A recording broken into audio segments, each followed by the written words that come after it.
gonna be broke this week until I get some more money. Just FYI. I would give you. I would transfer you money. Uh huh. Okay. How much does that cost? Like just like 20, $30. It was $23. Yeah, ish. Then take $23 from the joint. I'll do it after my game.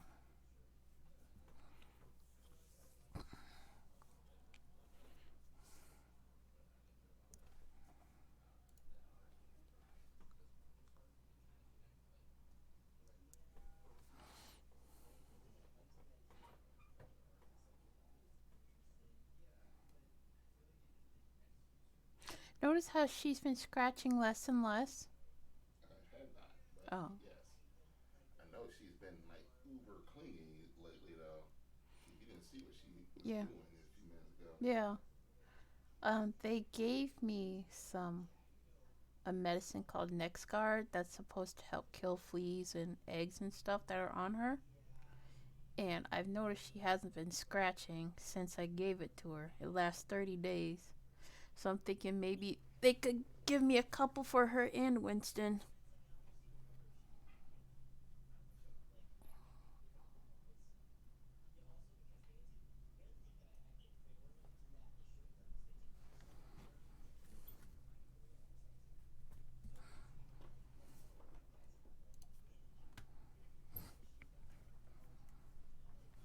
Hello.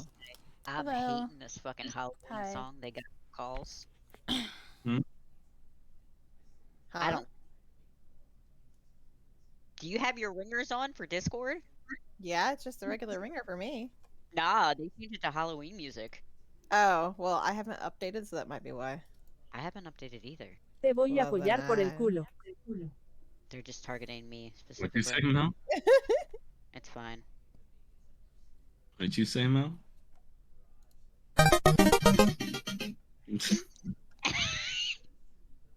Do I have to take away your soundboard privileges? No. Yes.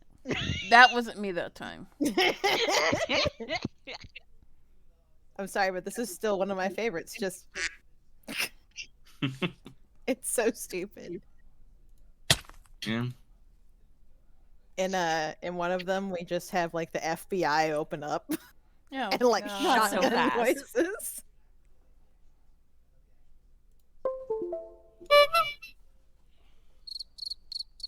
Oh God. What have I started? Oh, fuck you. Who did the farty one? That was me. That was you? Okay. Fucking Mood did that and I lost my shit. Yeah. We start doing that at the end. What the fuck? Okay, but Hey, yo! At the end of each session, we just start doing the golf clap. Oh, God. Good session. Good session. Oh, I also have the. Oh my God. That scared me. Jesus Christ. Yep. But welcome everybody. Is everybody in? Hello. Yes. Just loading in. Okay. Also, something I've noticed that's weird with Chrome is that hardware acceleration is shit on there. It's like screwing all of video up. Oh yeah, I always have it turned off. I have to flip back and forth depending on what site I'm on. It's stupid. Yeah, I have to flip it off for Foundry. Otherwise, it wants to eat up everything, and I can't do anything. The weird thing is that with Foundry, it says if you turn off hardware acceleration, it actually goes even worse, apparently, with performance. It's fucking dumb. Meanwhile, with videos, if it's on, it makes all the videos look like shit on Chrome. It's like, what the fuck? So I'm actually trying to use Opera GX now to see if there's anything new. I love Opera. Yeah. It's the only thing I use. Okay. Are we all in?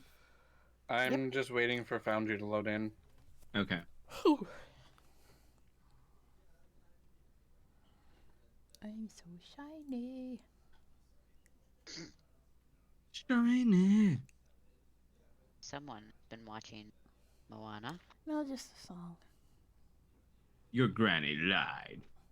Well, that granny's a bitch.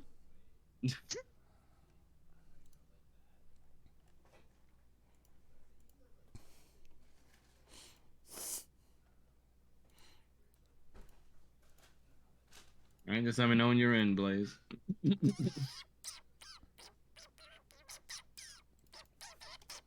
And it kind of just takes a while to load in for whatever reason. Hips for days. What is... Oh, yeah, Shinobi. Hips for days. Yeah, you'd like that, wouldn't you? Leave me alone. I'm the DM. I can't leave you guys alone. Yes, you can.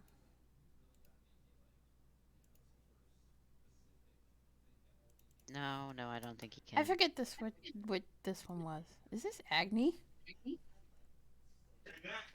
Let me see.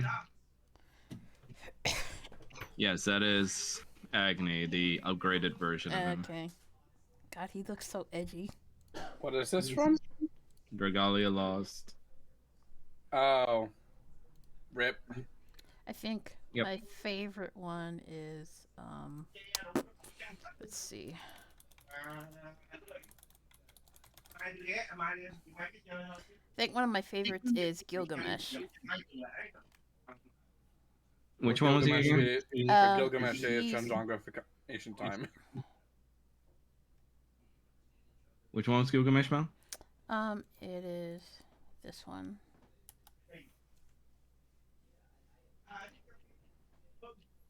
Oh, the holy looking fucker. Yeah. Mhm. Punches people during his fucking special. Yeah, that was pretty funny. Alright. Let's see. I guess while we're waiting for Blaze, is there anything you guys want to ask me about concerning your character sheets? Anything? Oh, that's right. Yeah, why do you hate us? You are the one that teleported your double away from her. You gave that gremlin a perfect way out. I gotta. I I was wondering. I We're see, not I doing a see. long rest, did we? Or was it a short You guys rest? didn't get the opportunity to do it yet. No. Oh, right. Okay. Do you really think we can long rest here? I was just asking a question. Technically, you guys can, especially now But, that it's been consecrated. But you know, I'm sure some of you can. I know I Paul was sure as fuck just can't. asking a question to make sure I don't do anything I wasn't supposed to do. yeah, you're fine. I'm just saying you can rest there. It's just you didn't get Well, the it chance loaded to. in, but my Yeah. sheet isn't opening, so I have to refresh again. I see Garble on my spell list, but it's empty. It's empty. It just says second level. That's it.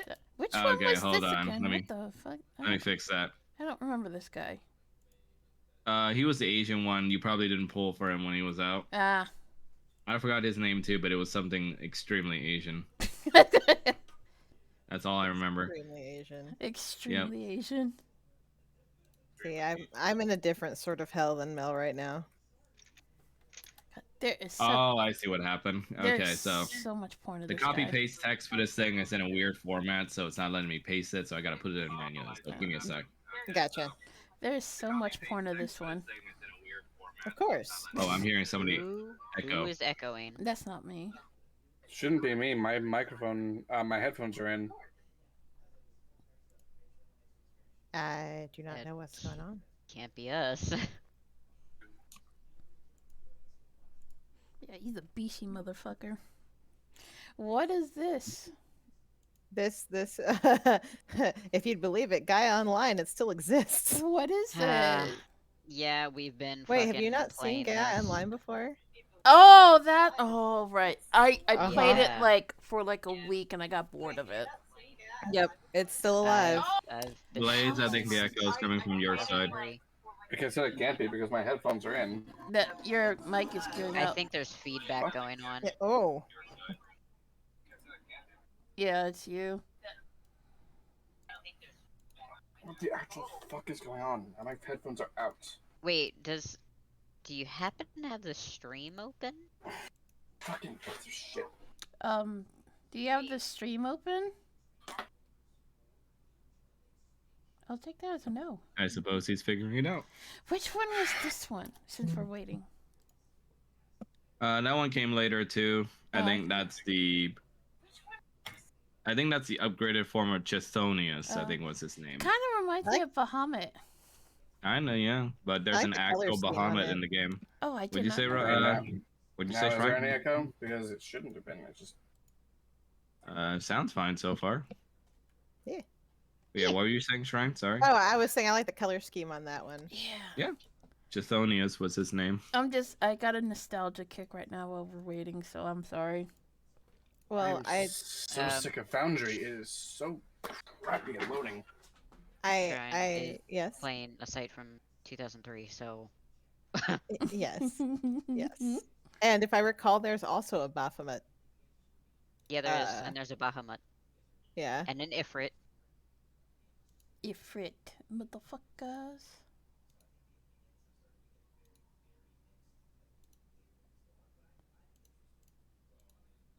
I never got to draw any of these characters.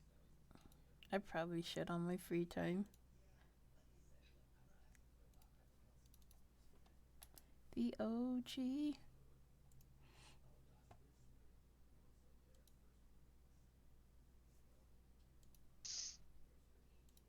My first thought on saying that is, yes, shiny Charizard.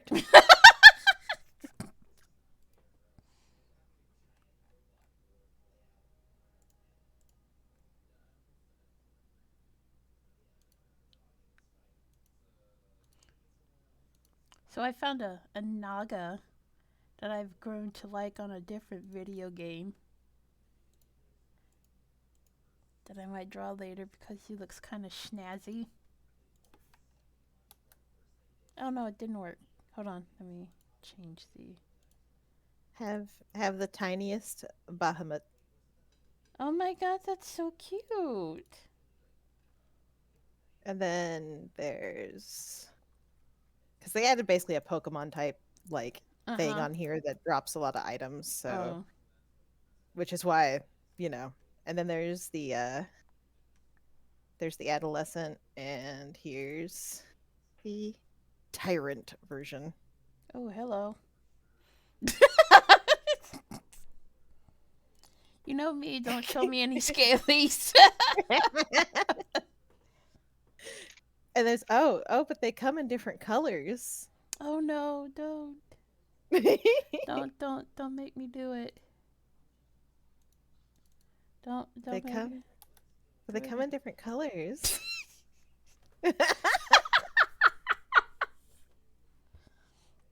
Oh no, says Mel, don't make me do it, says Mel immediately puts Daily Dick in the chat.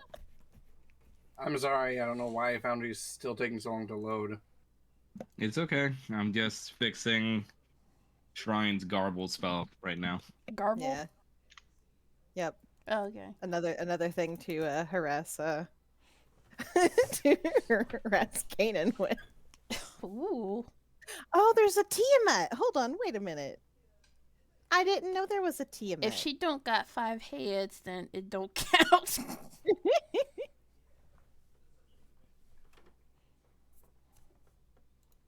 I mean, the Final Fantasy one doesn't. What does the Tyrant Tiamat look like? Oh, it's just a recolor of the Bahamut. Ooh,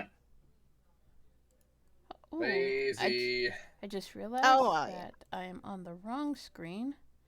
Gonna turn that on, and there we go. I'm glad I caught that before. There's Ifrit. But I should get the peak kin on here. Uh-huh. 'Cause that's what they're called. They're called kins. Yeah. Just send me all the scalies, thanks. Oh, but this one isn't a scaly, but I have to share it anyway. Hold on. What is it? Let me see. I gotta get it. One sec. Oh my god, where is it?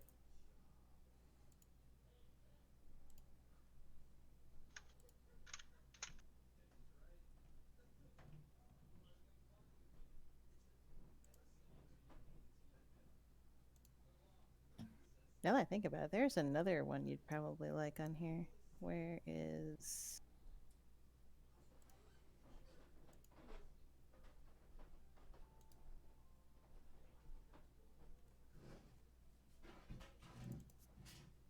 So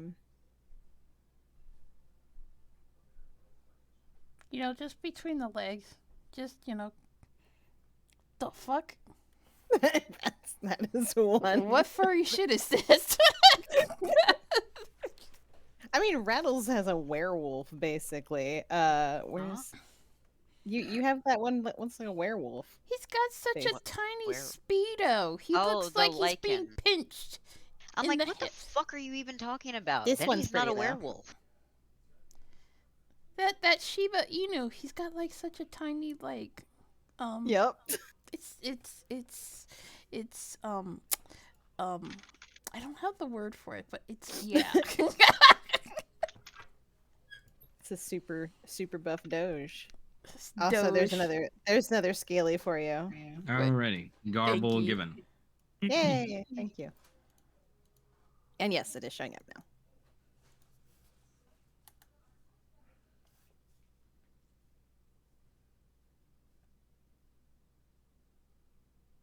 All these scalies I'm seeing in the DMs now. Leave me alone. I'm just having fun till we wait.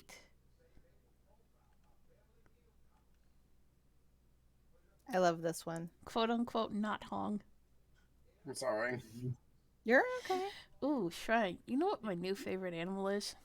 What? The beluga whale. The beluga whale? Yes. I've been watching a ton of videos and like documentaries on beluga whales, and they're so freaking cute. They are. I would want to touch one if I could. I want to pet it. I want to pet it. They're so adorable. They're everything that dolphins aren't. Yeah. And dolphins are Dolphins are fucking rapists. Yes. They are. Yeah, they are. I They are mean, scary as fuck. wasn't it? Yeah, I think sea otters also are, which is just unfortunate. Sea otters are dicks too. It's always the cute looking ones that like little kids aren't taught about. Yeah. And penguins. Yeah, penguins too. Don't they like just fuck anything? Yes. I love. We watch Casual Geographic, and he. Does Oh things- my god! Let me tell you, my husband loves Casual Geographic. I love it. It's so good. I just love when he's talking. He's talking about the penguins, and he's just like, yeah, there was just they had a head of a penguin out there just to see what they would do, My god. and yeah, they did it to completion. Oh my god. Just the to completion ends me every time he talks about the penguins. I appreciate that he Ooh. gives warnings when Yeah. he starts showing spiders and stuff. And I was like, okay, yeah, I appreciate this. And then I just look away because I have severe arachnophobia. See, I think it's Jordan the Stallion's vids make me think of you with the spiders. Yeah. Because he's like, no. He's like, that thing had feet. That thing could buy shoes. I don't want anything to do with it. I thought it was fake. His little dances when he's Yeah. with the bug tails. So it's like, no, no, okay, but like, No, why is no. it moving? Rattles always loves his little come here. No, come a little closer. Where he zooms in with the camera. It's so He's good. one Oh, of- hey, he Max. acts like one of my characters. Potential much so. idea for you know who? Oh yeah, that looks pretty badass. Yeah. I like how it has paws. Yes. It's got Pete's. It's got little peats. File my claws, bitch. But yeah, just, inspiration. But I think he'd be a little more purple. Probably, yeah, but we can always just theater the mind that. Yeah. Unless But- you want to Photoshop. But you know me, like when I'm making like bad guys and stuff, I have to draw them. Yeah, I get it. Which reminds me, I need to make like a sheet, like a ref sheet for Than. It's basically just an inverse Don Law. But yeah, I gotta do that when I get more free time, so you can have a token of him when he's like, "Hello, bitches." I want you to make that his intro line. Hello, bitches. It is. I will do it too.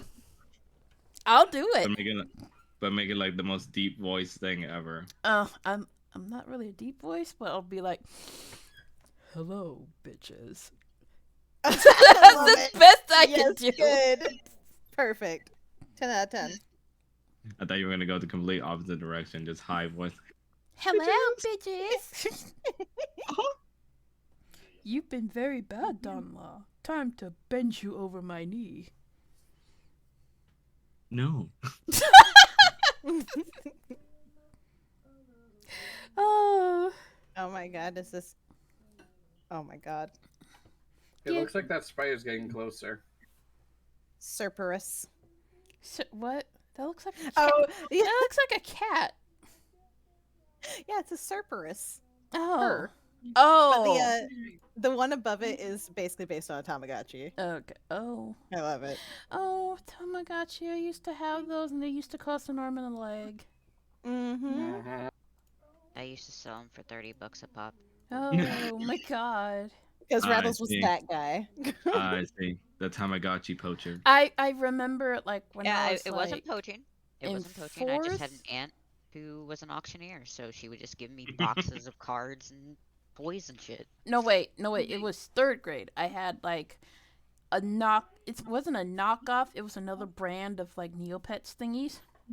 Ooh. And I let my friend play it for a little bit, and then she got my pet to run away. I'm like, dude, what did you do?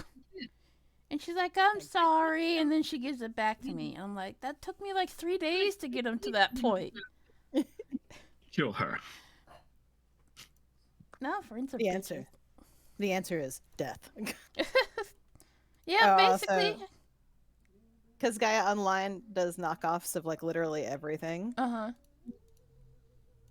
Enjoy. What is this? That It's looks basically familiar. Lion. Oh, from that Steven I was Universe. like, wait, that looks familiar. Moogle. Mm-hmm. Oh my god, wait, this thing is just called Fuego. Fuego, really? Yeah, this His name is Fire. that one is. I love it. His name is Fire. That's Rebels, hilarious. it looks like a baby version of your character. Mm-hmm. Isn't that the one that I drew? He had a version of it for Undertale. Oh, I think you right. drew. Yeah. Yeah. And you were into like Grilby? Was it Grilby or was it Sans?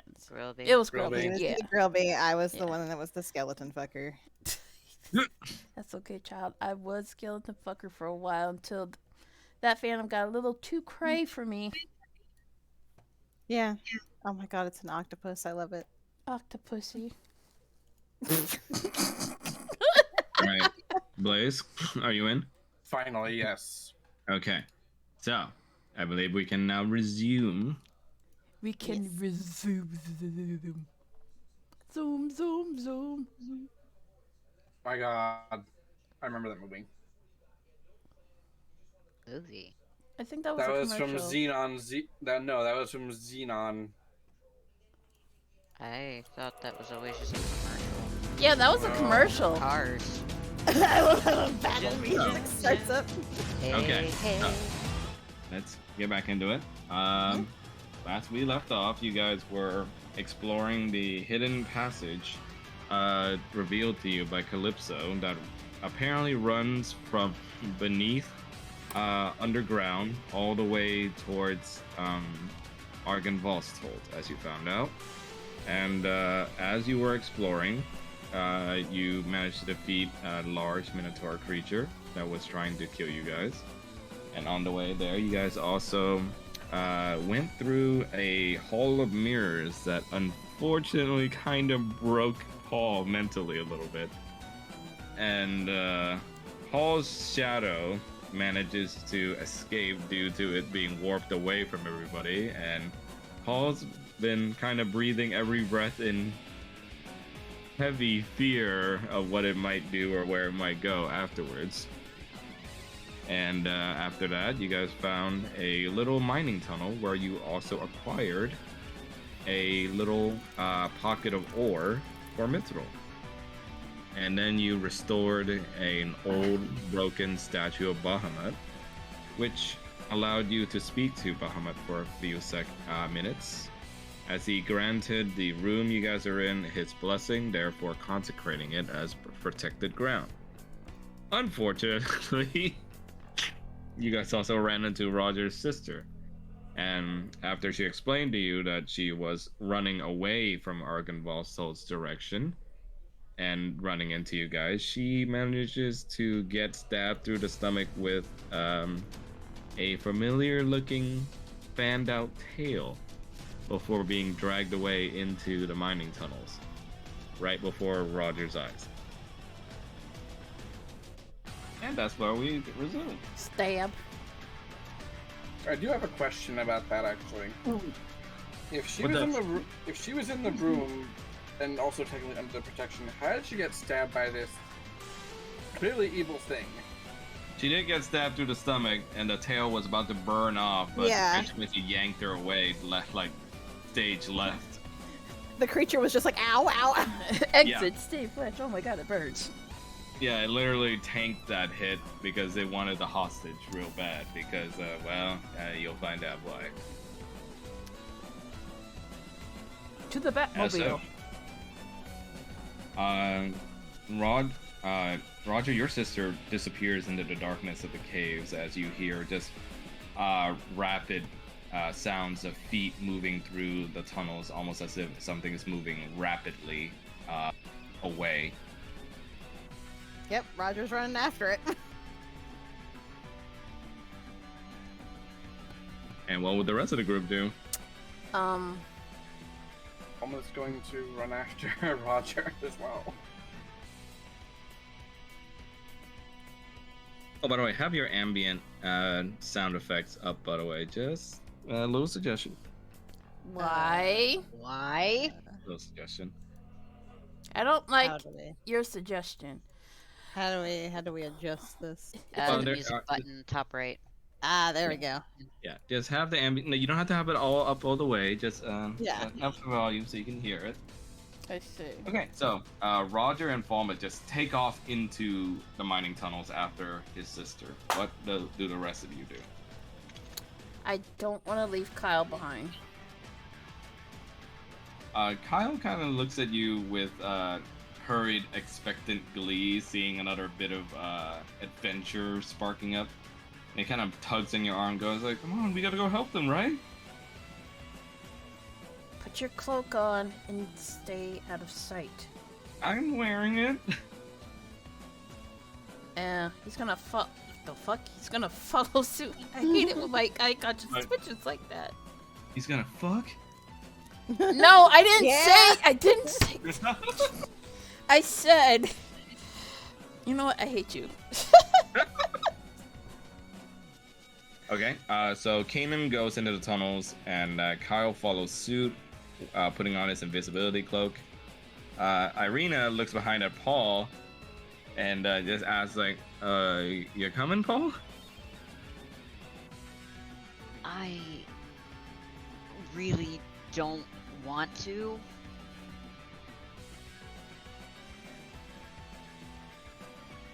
Paul is actively dissociating. Irina just kind of claps her hand, looks over to you, it's like, "Okay, Paul." She puts her hands on your shoulder. Okay, not to sound like a prick right now, okay? But your boyfriend kind of charged up ahead of that thing.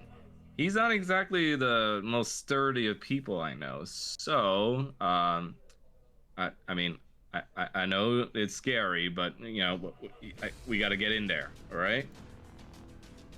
Paul is just gonna look dead-eye at her and just be like, "Then why are you still here?" Because I'm trying to drag you with us, so you don't get left behind. Kanan is gonna come back, and he's like, "What's the holdup?" There isn't any, and Paul's just gonna dodge right between the both of them and run into the tunnel. Irene just goes like, "Wow, not even a thank you."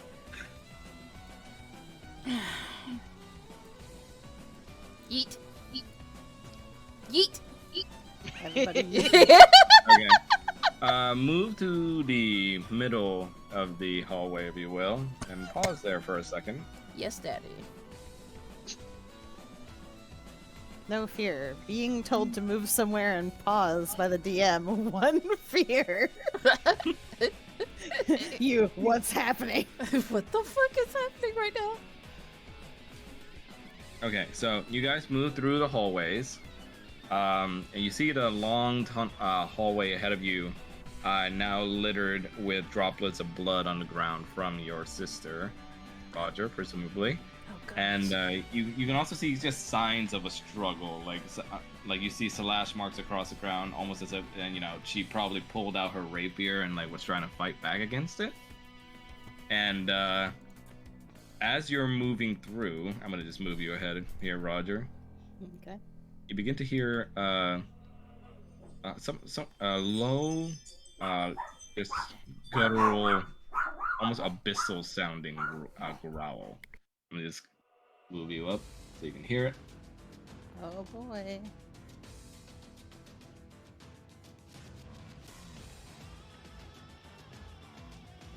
Oh, I don't like that. Yeah, I'm gonna remove the music just so it's easier to hear. If anyone else wants to hear it, go near where Roger is. Somebody's been playing Foundry. Okay.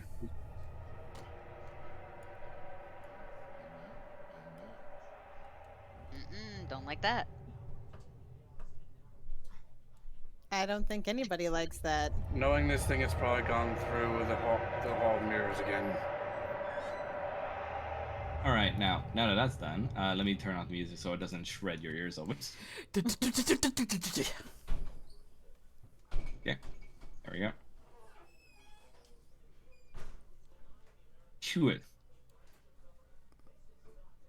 Then, Invisible Roger and his tiny little pitter patters of his little shoes follows Kyle. you guys You along mean too. Kyle?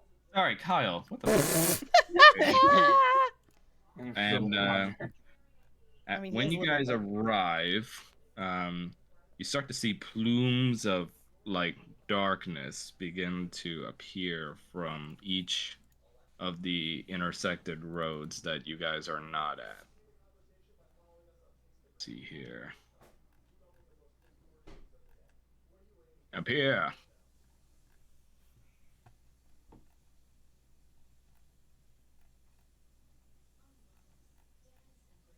There's Shadow Paul. Oh boy. Wait, what? Oh, right. There's Shadow Roger. Does he have titties? No, wait, that's his arms. Shadow Kanan, and here's Shadow Fomith. We don't like what's going on.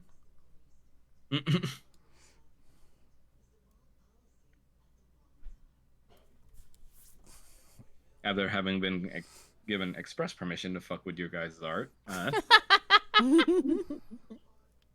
Now, you see standing before you, Roger, the transformed being that was formed from Paul's reflection. You can still tell it's him from how the hair is parted, but you can see that it's almost like everything's been darkened to an extent. His blue outfit has been so seeped into his flesh that it's almost become his devil skin. He has wings now, and his horns now stretch out back far past his head. And he's also gained a few inches of height on you and some muscle mass as well.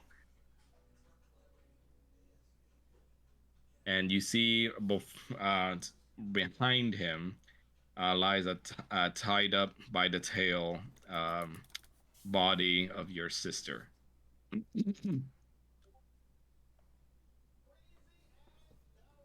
Roger just out here scaroused. And as you look around too, the plumes of darknesses begin to form into the familiar visages of your mirror selves that you thought you had destroyed from earlier.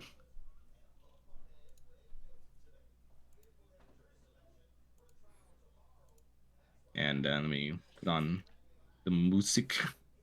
Music.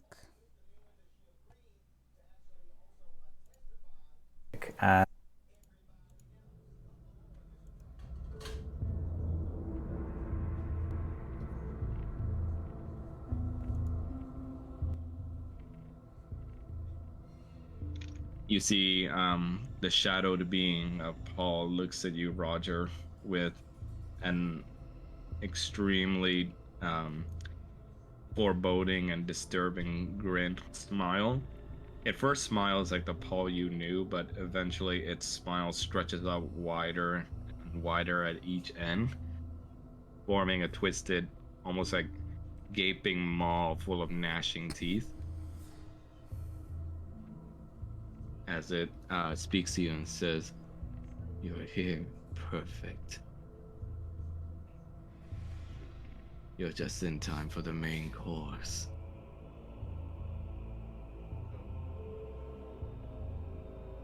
And you see it drags your sister around, and you can see the tail still stabbing through her stomach as it seems like she's getting weaker.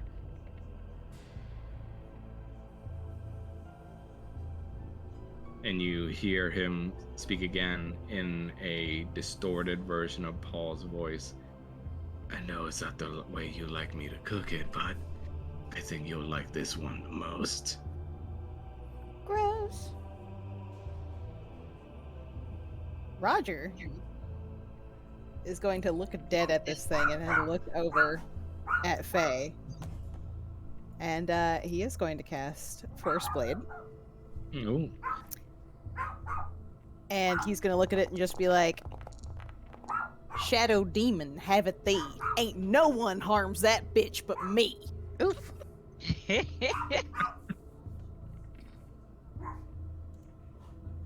You see Shadow Roger in his eyes says, "I could have written better." Oh, fuck off. And you see Shadow Kanan goes towards you, brandishing a darkened version of your caged mace, or sorry, Morningstar, and looks at you while licking his maw. He says, "Never eaten myself before. This should be fun." You can Somebody try. ain't flexible enough. What did you say, Roger? Somebody ain't flexible enough. Kanan's just gonna stare like an angry stare. You can most certainly try. You see Shadow Kendrick goes like, "Unlike you, I succeed at what I promised." Yeah, sure. Shut up. He's just so done with this whole thing. Yeah, I'm done.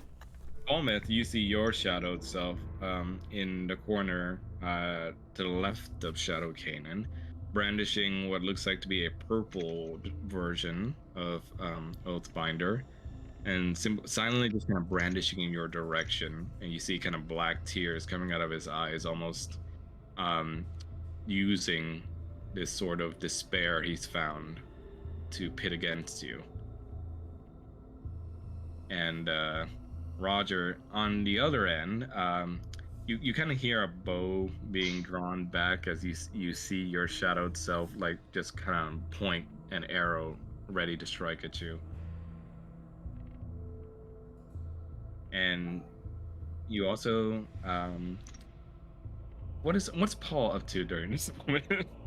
He's just kind of frozen to the spot. He's got Eclair in his, just chilling in his horns, and he's holding on to Jin for dear life.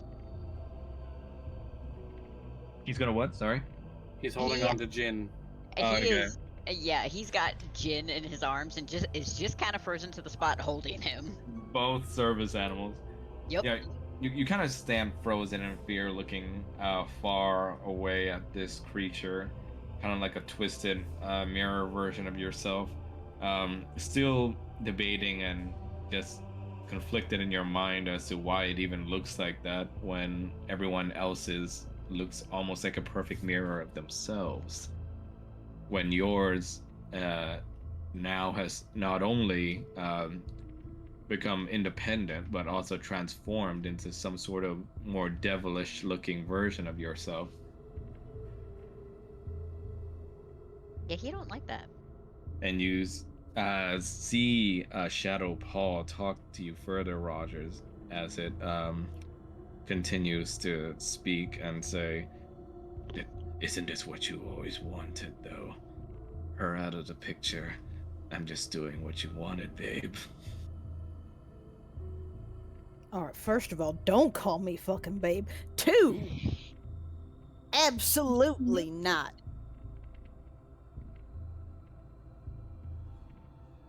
You see he goes over and grabs Faye by the throat and just begins almost like kind of like gripping hard enough to suffocate her. Roger's gonna immediately take a swing at him. Go ahead. Let's see. Well, when I cast before, it rolled for damage. I don't know if I need. Hold on, let me see here.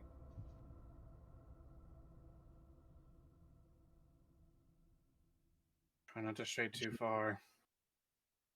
If I have anything that can make you frightened, I can protect you at least while you're within 10 feet. Let's see. For the duration spells in action, you can sweep. Yeah, you don't have to use up a spell slot for this one. You can just take a swing. All right. Well, let's see. Shit, my brain is gone. What? What do I need to roll? Just roll for the force blade. It's okay. Because I think this isn't like a actual melee spell attack. It's just like a spell that does the damage. Yeah. And like basically, once you've summoned it, you can attack with it. Yeah. It's a concentration or no? Yes, it is a concentration. Okay, got it. All right. Let me remember what I'm doing and target him first. You can. It also has 10 feet range. Ooh, the animations. Okay, you slash out at this deviled creature, and when you do, you hear the sound of glass being struck through. Instead of a normal slash, you would hear cutting through flesh. And the minute that you do, you see the creature kind of drive back and like drop your sister to the ground, but its tail is still like impaled through her. And you see it kind of, it looks almost like insulted to the core, looking at you as it says, "You'd strike at me?" Yeah, damn right. Because you ain't my boy. And you see it scoffs and it says, "I'm everything your boy wishes he could be." Oh, fuck off. And he's going to try to cut its tail. Like, go ahead and roll for a, I'm going to call this a dex check. a dex check. Oh boy, Just a here straight we dex go. check. Let me see here.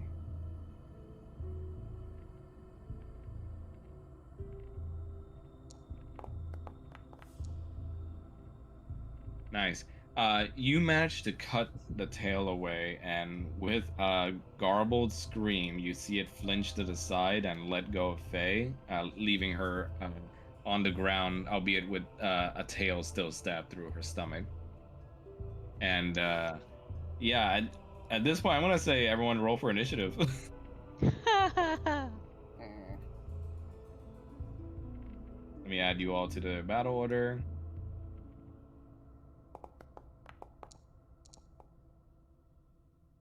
Me rolls for initiative. There is no combat in scene. Me, excuse me. Yeah, don't worry, I'm adding you guys. I was about to be like, why are there 2 cannons? And then I remember. You remember? Oh yeah, that's the scenario we found ourselves in. Yeah, we have shadow people. It's fine. This is fine. All right, Shadowfall Myth. Ooh. All right, does everybody have their body double? All right, everybody, you can roll for your initiatives. We have. We did. Yeah. Oh, weird. For some reason, you guys. Now I'm the one to forget that there's body doubles. You wait, hold on.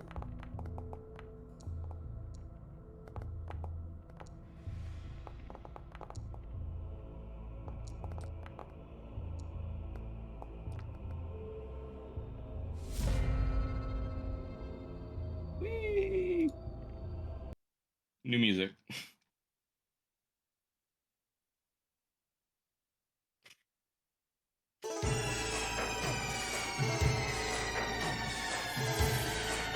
Alright, so Irina gets to go first.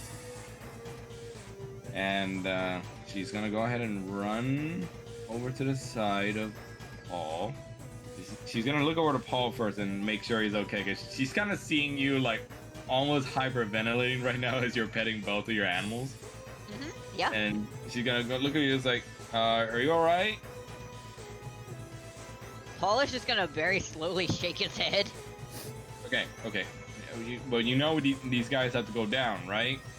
Yeah. We got a dying woman over there. We need to save her, okay? Paul? Slowly nods. Okay. I'm gonna check back with you later. He's just gonna kind of give a half-hearted thumbs up. I'm gonna say something and Rattles is gonna hate me. Don't do it. Chrissy, wake up! No!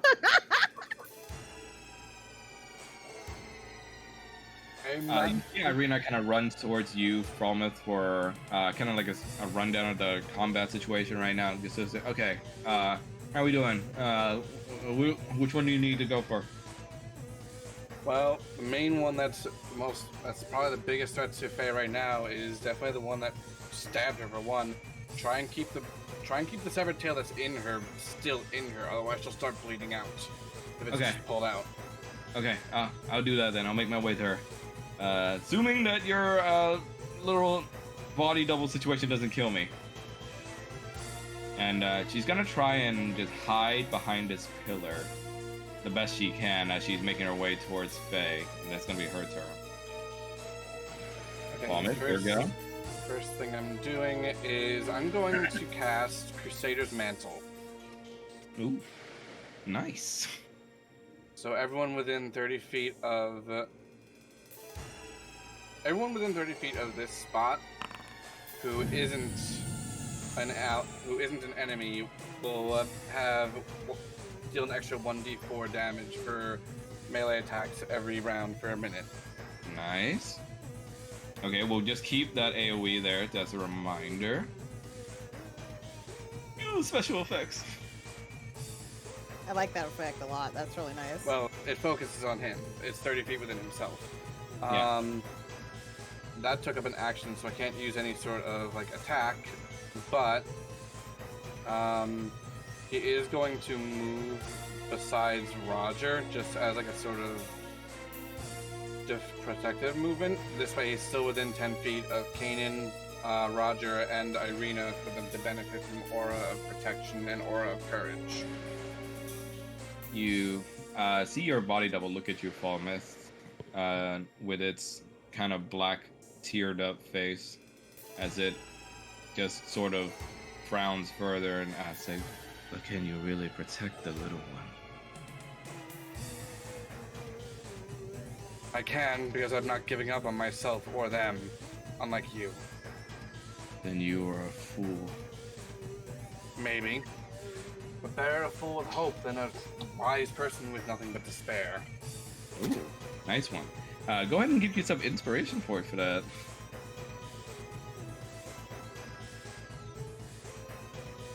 Okie doke. Alright, anything else for your turn, Frolmouth?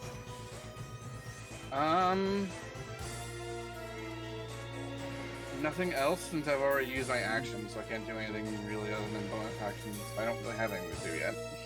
Alrighty. The real Paul, your turn. He is,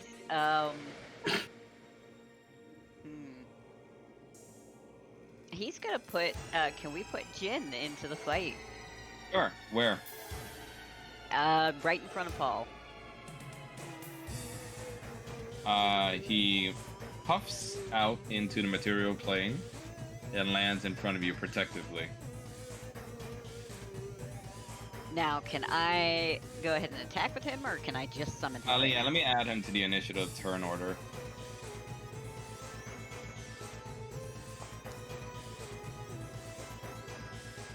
Yeah, it's one fast fox. But yeah.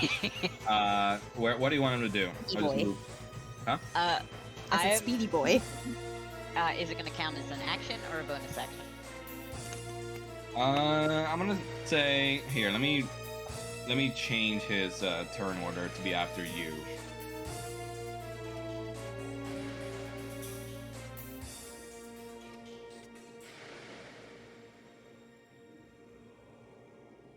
Oh, here we are. All right.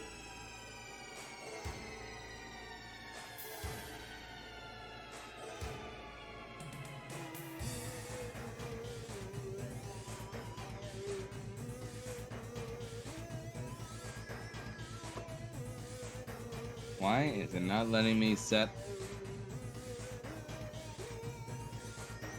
the okay, I can just your initiative value, Paul, is 74, so I'll make him 75.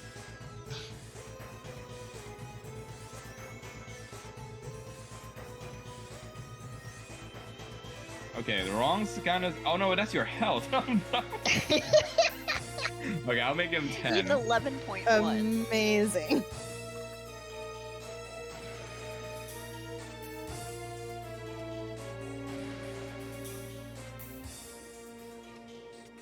There you go. So, is summoning him gonna be an action on Paul's part, or can Jin go ahead Call and it an action to summon him, Okay. and then Then that's it's not Jin's turn, so I can't use Jin's bonus action, can I? no, but he comes right after you, so you Okay. can use a bonus action for your turn still if you want. Nope. Paul is just going to very reluctantly put Jin down so he can join the battle. Okay. And now it's Jin's turn. What will he do? First he's gonna use bonus action, and well, no, he's actually gonna use an action first, which is gonna be blur. Actually, you control him, so you can. I think you can do it. Can I? Can you move him? Yes, I can. Okay. Okay, so first he's gonna use blur, Okay. and then as a bonus action, he is going to use Misty Step and get in front of Roger. Okay. Spirit Fox moves its way in front of Roger, Yep, and that's it. and you see Shadow Paul just looks at the thing and says that I hate animals.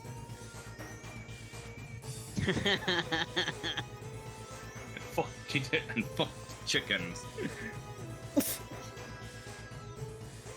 And anything else for Jen? Nope, that's it. It is gonna piss off Paul a little bit though.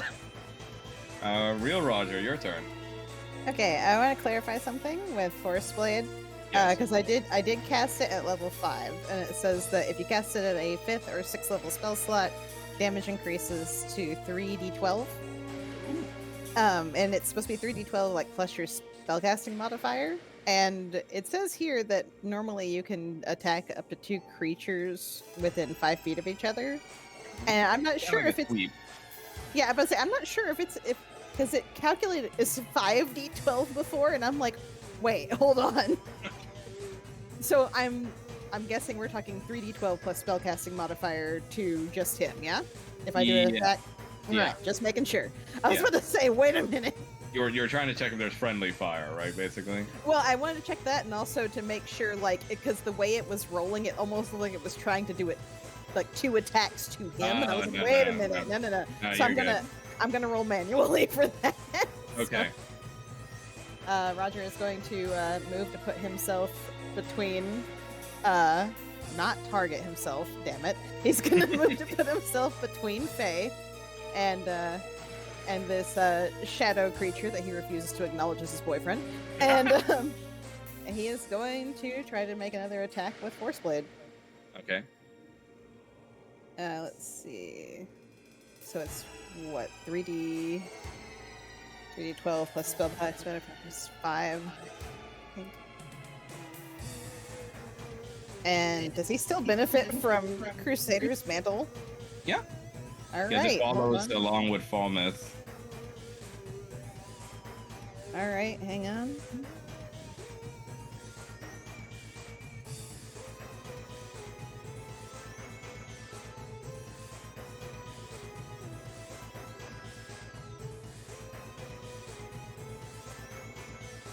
Ah, yes, math.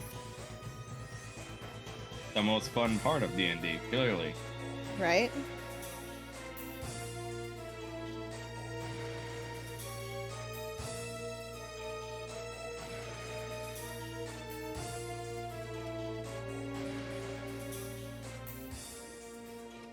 Okay, let's hope I did this correct.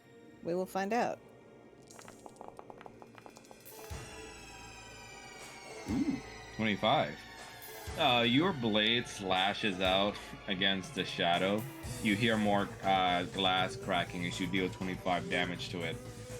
And you see the devil kind of puts his finger into one of the cut marks and just kind of grins. He goes like, harder. Roger's just gonna go, oh. And he's basically gonna keep the force blade up sort of between him and this guy. And he just goes like, you always liked the rough stuff. Oh God, you are so cringy anyway, and that's gonna be his turn. Okay, Shadow Kanan's turn. He's gonna go up to you, Kanan, and he's gonna summon let's see, where is it? The Blade of Wrath.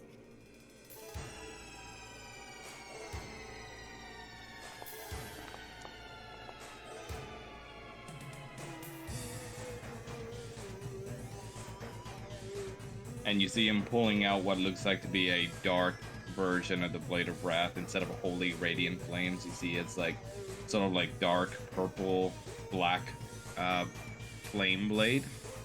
And he brandishes it and is going to try and attack you with it.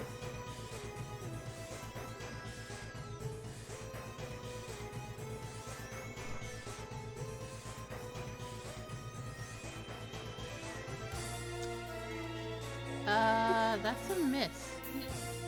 If that's the 14 attack roll. Ooh, nice. He attacks you with the blade and you're able to block it with your shield. And while you're blocking, he continues to kind of grind his blade against your shield and gets smiling in a mad fashion against you. You see kind of like drool coming out of the corners of his fangs.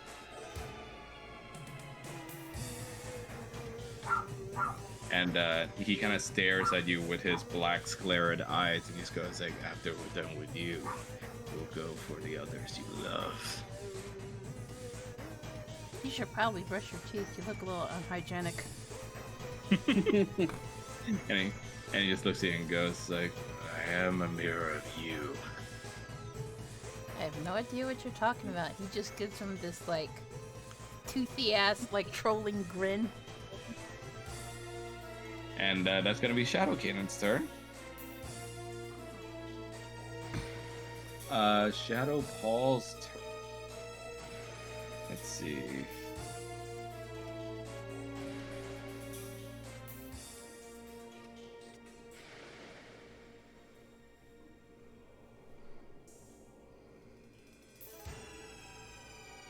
Oh, the fun spells you chose, Paul.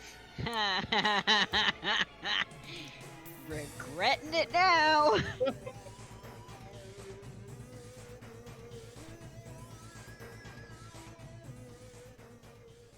My net hiccuped earlier, so I have to reload into Conjure again. Ooh. He's gonna move back about 20 feet. Roger, you can make a opportunity attack with your rapier if you want. With the Force Blade, he has a range of 10, so it's still moving out of his range. I'm gonna say the Force Blade doesn't count as a weapon you can opportunity attack with, just the rapier. Okay. Well, he's going to try to do that. 1 second. Just straight attack roll for you. You would also use your dex. You'd also use your dex because it's a finesse weapon. Okay, so that'd be +2. That is a hit. Plus your proficiency bonus. And that is a hit on Mr. Shadow Paul. He's going to be dealt 3 piercing damage as you poke him on the way out. And he's going to cast crushing singularity to the room. Oh! I hate this.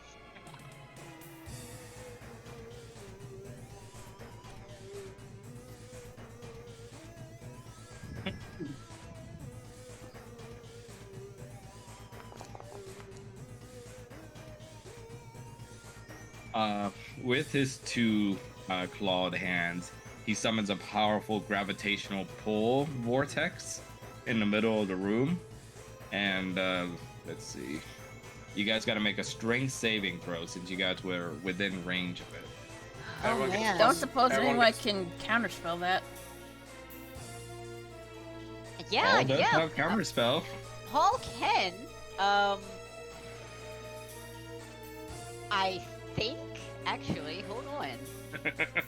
Actually, I wonder, do the Oh counterspell my rule- god. He is just within distance to do it. He's gonna do it. You're gonna counterspell? Uh-huh. Okay. Go ahead and cast it. Cause, yeah. You're like, yeah. And you know what? We're gonna make that a 5th level.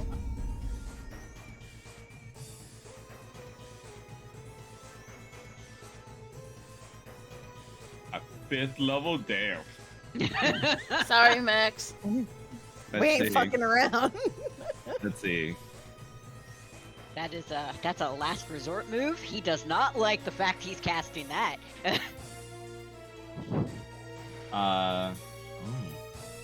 Oh, but I can counterspell your counterspell. You can't. Sucks. I thought you can. Mm, He has a reaction left. Let's see. But are you gonna do it? Is the question. I'm thinking about it's like feasible for Shadow Paul to do it because he's counterspelling at a 5th level. Like, no you, no you, no you, no you. It's just like that fight Fighting and in pointing at each other. the fight in Ocarina of Time with Ganon, where you're just smacking the ball back and forth. Okay, all right. Let's do something fun then. I like the he's also Spider-Man gonna meme. he's also gonna counterspell at a 5th level. Oh. But to make this fun, both of you roll a d20. Highest one succeeds on a counterspell. Oh, that is. Oh, You got that's this. Okay, Paul. but with the bonus from Fallen with Apply, With the bonus? or is he, You know what? or I'm gonna is say he, yes. I'm gonna say yes. or is he within range? I don't know if he is or not. He said yeah. not of the aura, not within the aura of protection, because aura protection is only for saves. It's not gonna matter. Oh no! Oh, Let's pray that Shadow Paul Rage. gets a 1, Right. gets a nat 1. All right, DM time.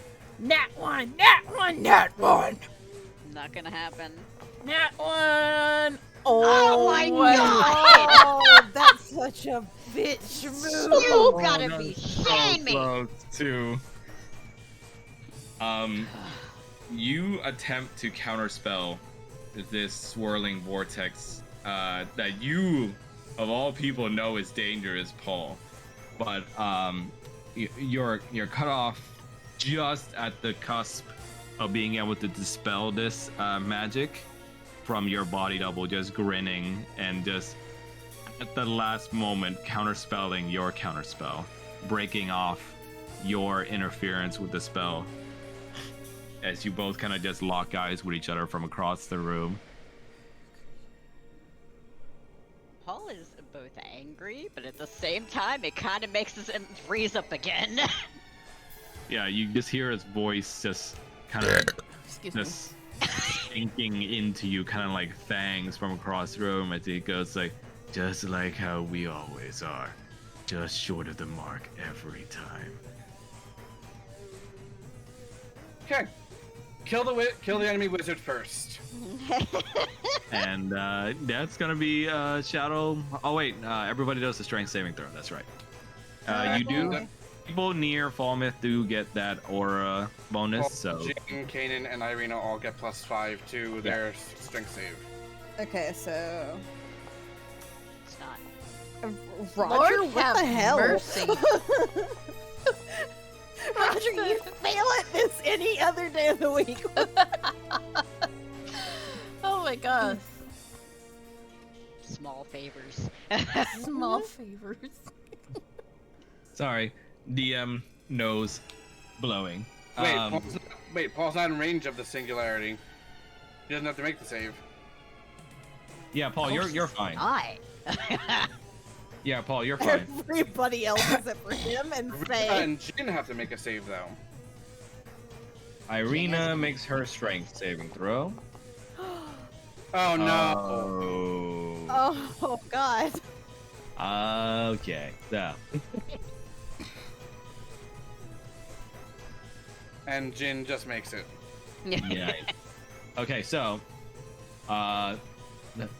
okay. The singularity begins to pull you guys with great force, and and as you feel yourselves beginning to be attracted to this magical portal, Falmouth and Roger, you guys manages to use your particular blades to stab into the ground to keep yourselves from being pulled too far. And Jin is safe due to just kind of shifting in and out of the material plane to save himself. However, Irina begins to get pulled into the portal. And Kanan, you, while you're busy trying to fight against your shadow, you're unable to catch what's going on in time before you're beginning to get pulled as well. You see Irina kind of flying towards the portal, unable to save herself in time, right near you. You clasp onto her hand to try and keep her safe. And you kind of see like a sad look in her eyes as she kind of tries to hold on, but unfortunately your grip escapes you and she falls towards the portal.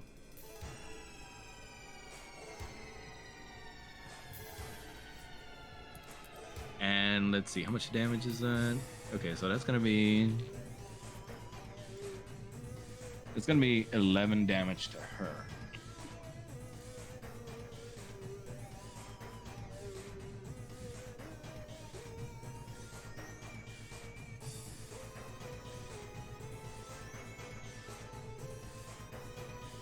Okay, and Wait, yeah. It doesn't say how much those who make their save take, if any.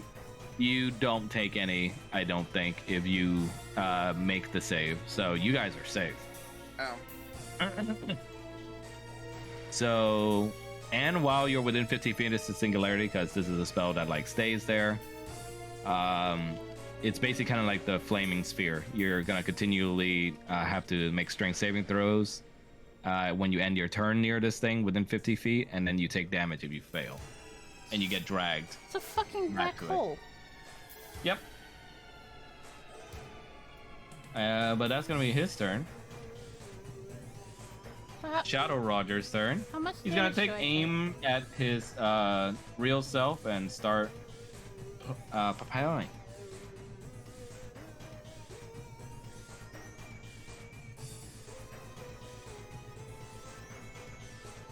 Actually, no. I don't like that consideration in Wander's voice there. Don't like that. Because you also have some fun spells too. Oh no.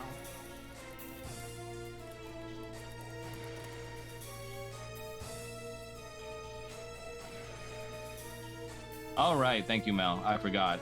You also take the damage from the singularity. How much? 11. How much? Same as Irina. Like, how much? 11. Okay.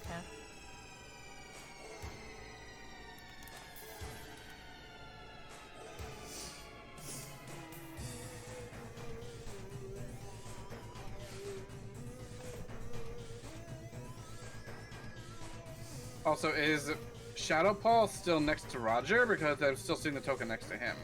No, he he's moved. down He's the up in that hallway, hallway. like about Yeah. 15 feet down the hallway. Foundry. Yeah, I'm gonna say because your save was so close, Kanan, to the mark, you don't get pulled into the portal. Okay. And Shadow Roger is gonna look at real Roger, and he's gonna cast a spell instead. Then. Oh no.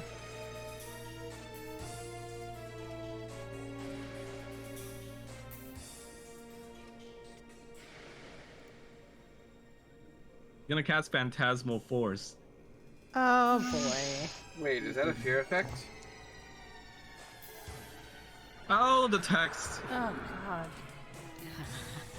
Wait, I'm reloading Foundry again because it's not loading anything. Is it a fear effect or not? No. It's making them see an illusion and they take, like, mental damage. Yeah, it's not fear. Yeah, it's not fear specifically, it's illusion. And unfortunately, it's gonna be an intelligence saving throw, DC 17. Oh boy. Alright. Remember, add +5 to your savings. Unfortunately, Oh. that's still not gonna be enough. Can I So, burn a luck point on this? yes, you can. Alright, that's what we're gonna do. And we're gonna try that shit again. Are you kidding? Oh wait. Just enough with the Oh my +5 from Fallmouth. Using your luck, you're able to break. Okay, so okay, one little RP moment. What do you think this creature is mentally putting into Roger's mind right now as his worst fear? And take note, this would be something that he would be able to just sensory-wise be able to experience everything, just sound. Chances are the things that he would be right now, at least, that he would be afraid of is something happening to Paul or Faye. Ooh, okay. So like he might be seeing like, oh no, Faye is actually dead, or Paul is actually being like, dragged off or something. Yeah, I'm gonna say the worst thing you see right now is the image of Faye just having bled out on the floor and dead, while Paul is being dragged, his bloodied corpse by the head by his shadow double. But luckily, you're able to break out from the image just by telling yourself over and over one thing. And what's the one thing you tell yourself to break out of this mantra? I'm so tired of these fuckers fucking with my head. So tired. Yeah, with your declaration of just being done with this whole shit, you break out from the illusion and remind yourself that you're still in the fight and not all has been lost yet. And you see Shadow Roger kind of move back and just kind of scoffs to themselves and just kind of looks over to you and just says, like, it would have been easier if you had just believed the lie and ran away. It's what we're good at anyway. Oh, shut the hell up. Why don't you make me then, beautiful? Roger's just gonna roll his eyes. It's just like, you're definitely mirroring me because you're terrible at that. And next turn is going to be Shadow Fallmouth. Fallmouth, are you back in the room? Yes, I am. Okay. Shadow Fallmouth is going to move towards... well, actually, no. If he does, he's in the Singularity. And then he gets pulled in, too. Yeah, so let's see. Da-da-da, da-da.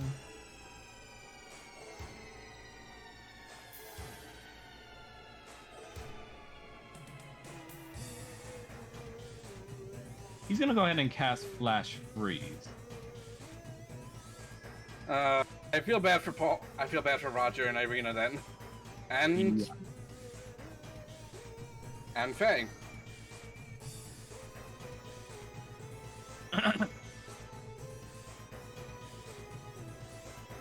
Let's see, how do we angle this?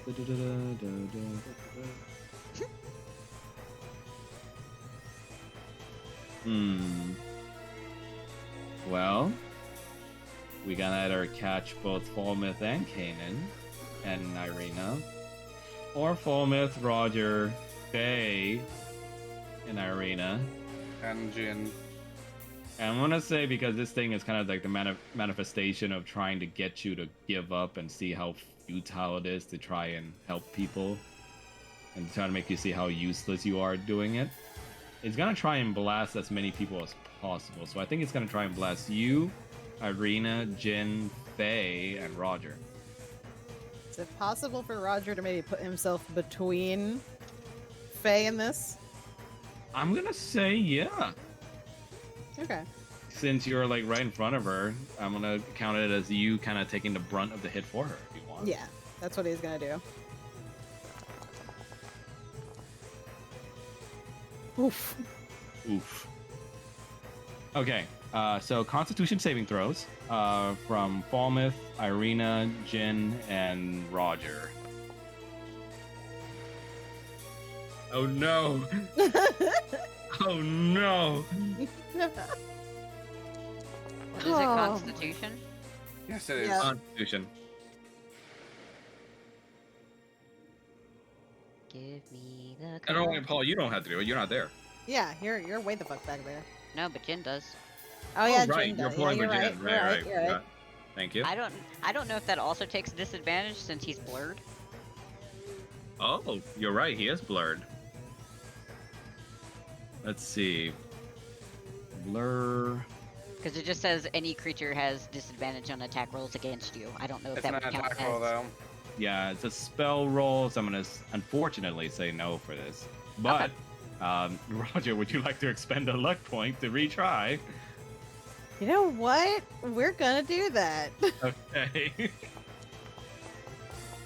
Are you kidding me right now? Okay, so how many luck points you got left? He only has I one have left. one left. Do you want to use another luck point? You know what? As much as I hate it, we're gonna hold off and not use it. Okay. Ooh. Okay. Shit. So Falmouth, you are successfully able to defend against this freezing breath, being both a silver dragonborn and, you know, the pact holder of the ice blade. Unfortunately, oh wait, let me roll for Irina. Whoop. Thankfully, she makes it. Unfortunately, Mr. Roger, you, in a desperate attempt to save your sister, pretty much puts yourself in the immediate blast in that direction towards you, and you just get completely covered in like a hail of snow and ice that just kind of starts freezing you over and makes you take 27 cold damage. Roger's just sitting there thinking like, this reminds me of Bella. And So- Falmouth, you take half, but I half of took that quarter. as well, because you're also resistant to cold. So half, that half.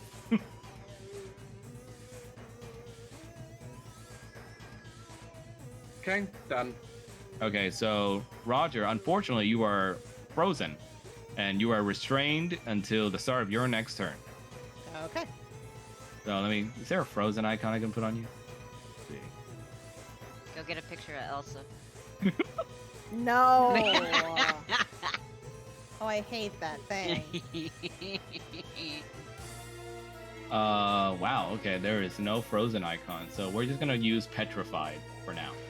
That works. Yeah. Okay, and then Irina also takes half of that. Half of that being 27. I hate math. So that's gonna be.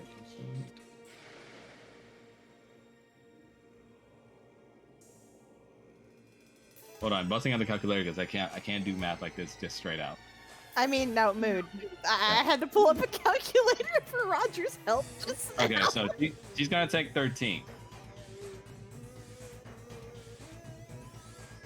Which, unfortunately, does not look good for her. As you see, she's kind of getting kind of frostbitten a little bit as she's stuck in the middle of a room from the portal.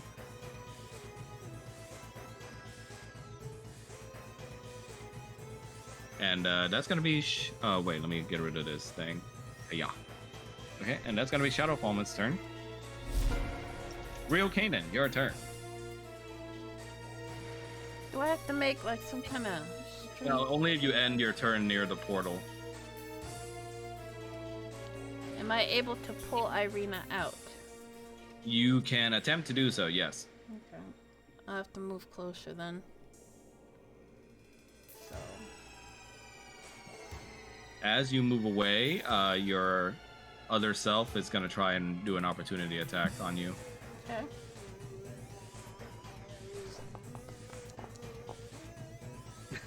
No. Massive fail. He kind of just bonks you on the back with the cage star, and you don't feel it at all. Just he's just gonna knock it away with his tail. Yeah, just continuing to go towards Irina, who is your priority. I would like to try and pull her out. Yeah, I'm gonna say you successfully just pull her out because technically the portal doesn't activate its suction until if you end your turn there. So you successfully help pull her out as iced up as she is. And where do you move her? Away from the portal. Let's see here. How long does it last? How long does the spell last? It's a concentration spell, up to 1 minute. I want to move her right here. Let me double check just to make sure. Okay. Is it? You're gonna have to move along with her then, Kanan. So go ahead and move. Yeah. Use your movement to go there too. Because I'm not seeing that in the description of the spell. It just says 1 round. Yeah, it should be over by the end of Kanan's turn then. But let me read it close.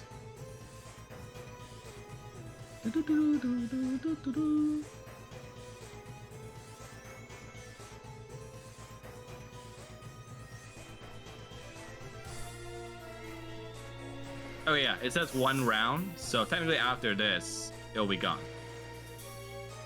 And what else would you like to do with your turn, Kanan? Okay, I would like to... I can't see anybody from here, so... No. Trying to make it to where I can see everybody. Yeah, there's a lot of pillars standing in the way, that's why. Ugh, that's annoying.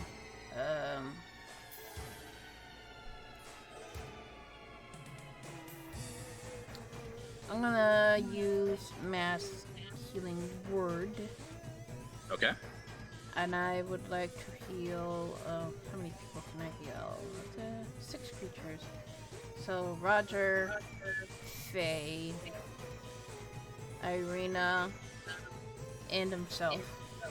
Okay. So, Roger, Irina, Faye, and Kanan, go ahead and roll for the Mass Healing Word. And I'm gonna do it at... No, it's... I gotta roll it. Oh.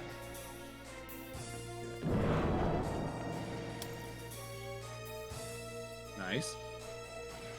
So we all get 11 back, yeah? And Yeah, then... Wait, you what guys are get your- 11 back. Hold on, I'm Wait, finished. is there anything from the class feature though? Yeah, That- let me finish. Hold on. You gotta do an extra. Let's see, healing spell, blah blah.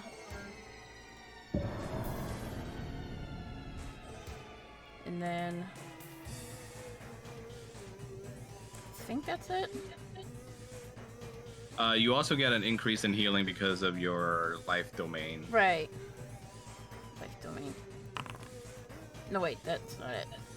Sorry, I'm just trying to find it. No, it's okay. So you don't need to roll for it. I think it's, if I remember right, it's here, Blessed Healer. No, not Blessed Healer, right? No. I think it's Disciple of Life. Yeah, Disciple of Life. Yes. Yeah, so each creature also regains 2 plus the spell's level. What was the level of the spell, Mel? I cast it at level level 4. So that's going to be 11 plus 6 for 17. So you guys get 17 life back. You can kind of see the wound on Faye beginning to mend as well, though, you know, the tail is still, like, stabbing her. So I basically regain HP, like gain all my HP back. Pretty much. Okay. And Irina kind of looks at you and just pats you on the shoulder and just says, "Thanks." He kind of smiles and he's like, "To be a little more careful with the spells, yes." Oh, well, I didn't expect an entire space portal to open up in the She's room. just gonna start laughing even though the situation is like dire. It's just nice to see her She kind of looks smile. at you and goes like, "But Paul's little buddy really needs to go. I think he's got all of Paul's little bag of tricks on him." Noted. And Speaking of bag of tricks, she points behind you towards Shadow Roger. That him too. Him too. to him too. I would like to end my turn. Okay. So with the end of that turn, the crushing singularity goes away. Let me remove that. Yeah, fuck that spell. Okay, Irina's turn. She's gonna go over here, and she's gonna, stabby at Shadow Roger. Damn.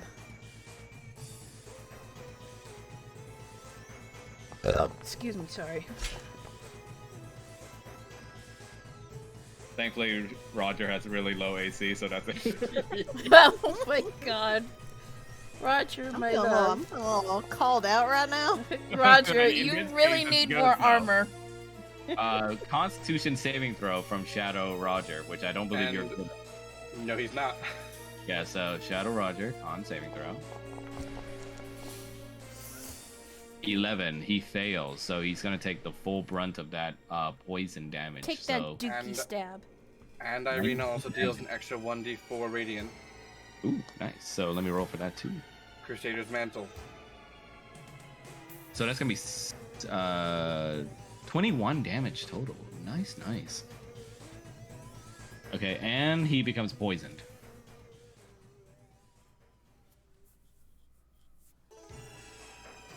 I feel a little bit of that.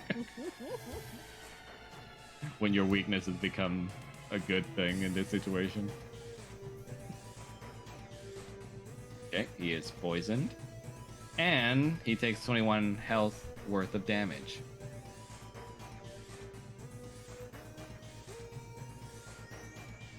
Irina just, starts attacking with this flurry of dagger strikes with this poison dagger, and she manages to poison him greatly. And unfortunately, though, Shadow Roger's gonna do the thing that Roger's known for. Hellish Rebuke. Oh boy.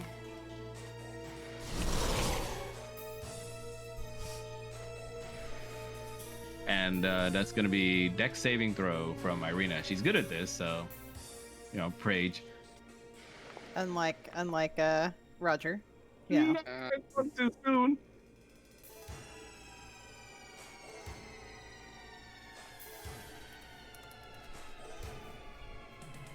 So that's a failed save. So she takes 2d10 fire damage.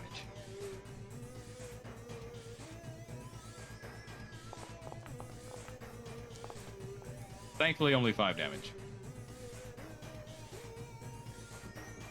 And Shrine, Uh-huh. I'm gonna need your help for an evil rhyme for evil Roger. Oh god. If you would please. Oh god. Hold on a second.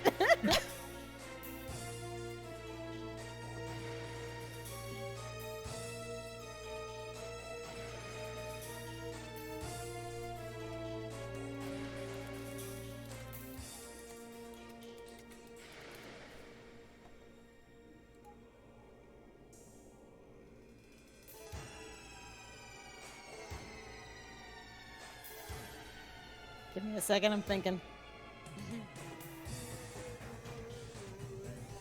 You got this.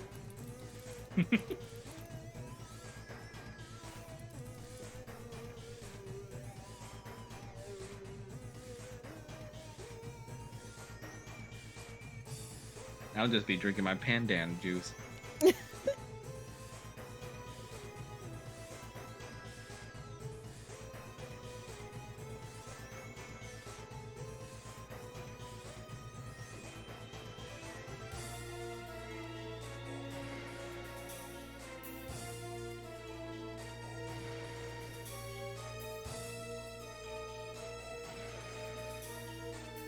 All right.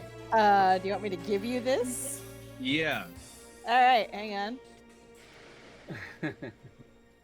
There you go.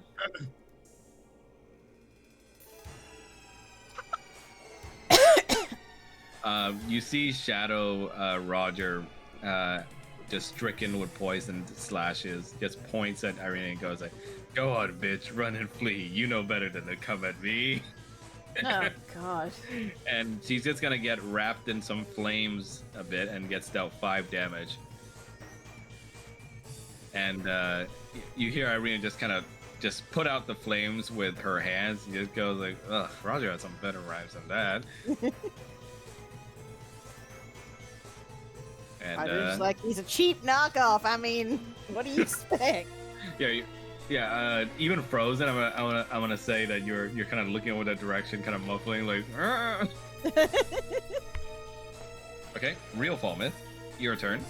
Falmouth's immediate thought is rushing at the Shadow Paw. Okay, I'll move the Crusader's Mantle to move with you. So where are you landing? Right in front of it. Okay, so it moves over here. And you know what? I expect we're probably going to try and do a long rest after this whole thing is situated. So I'm going to use Vow of Enmity so all attacks on it have advantage, Ooh, which is a nice. bonus action. Very nice. Actually, is it a bonus action? Let me just double check. Did I just accidentally take a picture of my legs? I did. Huh? I was trying to take a picture of the knife. Yeah, it's a bonus action. And Falmouth is going to make 2 attacks on Shadowfall. Go ahead. Let me see your. No, you don't. They're Yeti legs. Wait, I forgot to target. But I roll with advantage, so I can roll again. Go ahead. That is a hit. So he takes 29 damage from that first hit. And second hit. Whoa, what the? And that's still advantage, so. Another 25 damage. So he takes a total of 54 damage. Oh wait, and the 2d4 radiant because of he also benefits from Crusader's Mantle. Go ahead. You continually slash at Shadow Paul, dealing him more and more damage on his glassed body with each consecutive strike, and you see the broken glass bits start to freeze over, and he just kind of hisses and sneers at you. So 62 damage. Yep. And you know what? Fuck it. I'm going to spend 2 second level spell slots for Divine Smites on the attacks. Go ahead. Because I want this enemy wizard dead.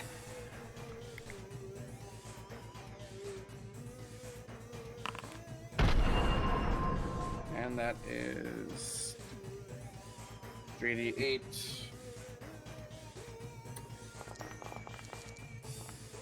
And then a second 3d8.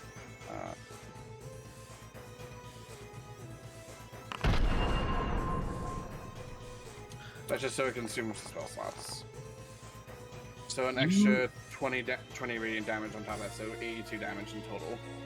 You brandish Oathbinder and you cause radiant explosions as after effects to happen on each of your strikes. And you see that it begins to affect Demon Paul a lot. More so than you expected it to. And you see some black blood begins to pour out of his open glassed wounds. But you see that he's kind of holding on to his last leg still, as he looks at you with a scheming grin.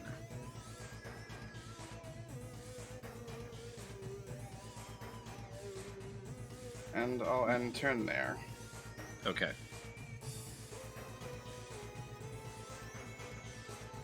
Real Paul, your go. Okay. I am going to have.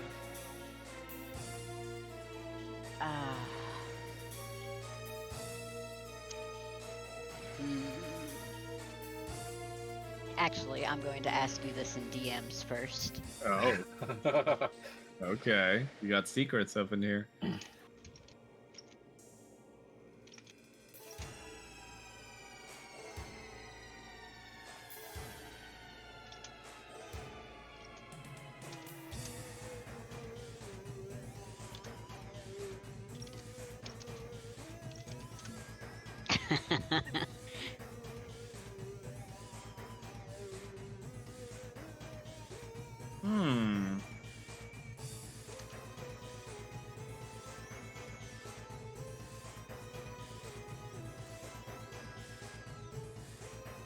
Because I know that can happen, but I know it also obviously relies on the DM. You know what? In this particular situation, I'm gonna allow it. Okay. Because you know what? I think this might end up being pretty fucking cool. All right, so yeah, I'll allow it.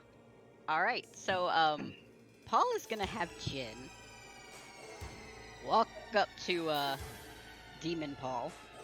Mm-hmm. Like this, right? Uh-huh. And Paul has finally gotten his fucking thoughts together and is getting progressively pissed at everything going on. Yeah. And he is going to transfer Grip of the Dead through Jin. Oh. Go ahead and link it. At a 5th level. Jesus Christ. Okay, so since this is going to be pretty much fucking death for Shadow Paul, I'm gonna let you have the fun of explaining how this particular spell goes off and how it kills him, because it does. Oh, I mean, it's already a fucking hilarious goddamn visual of Jin trying to use something to grip this bitch with. I mean, he's a fox. My first thought is go for the Teeth. throat, bitch. Yeah, I'm just gonna roll a strength saving throw just because. I mean, he's got a -3 on strength because of Paul, so yeah. There's no way. There's no way. That's why I was kind of like, oh. Yeah. Yeah. Okay, so continue. Well, first, Jin is going to use the wall behind him to lunge up above Demon Paul and grab him by the horns to drag him down onto the ground. Oh shit. And then he is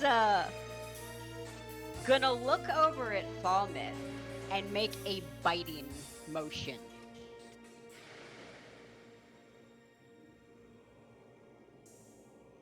What, he wants him Falmouth to bite? Uh-huh. You can rip out his throat.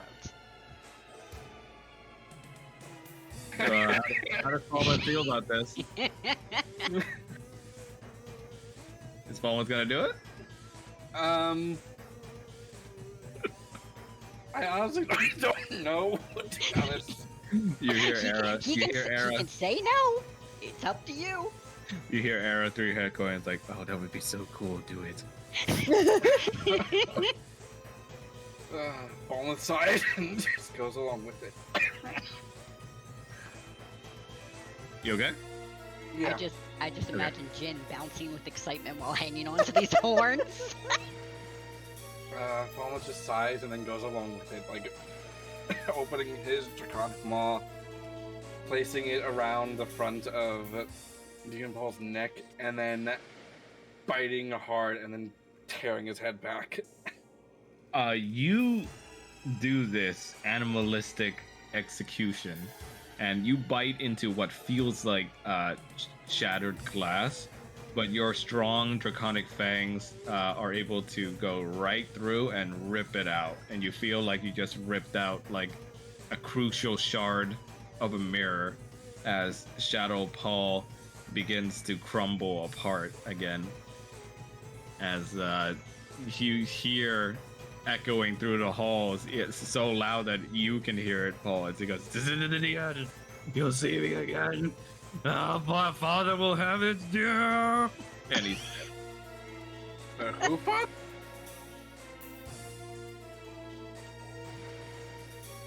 and he's gone.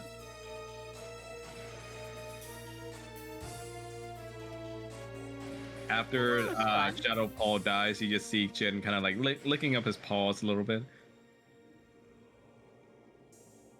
Walnut just spits the glass shard out of his mouth and then just stomps on it, just to ensure No, you don't it's have shattered. to. It's all dissipated now. Paul also doesn't realize it, but that wasn't Jin's doing. That was just a subconscious thought Paul had about it.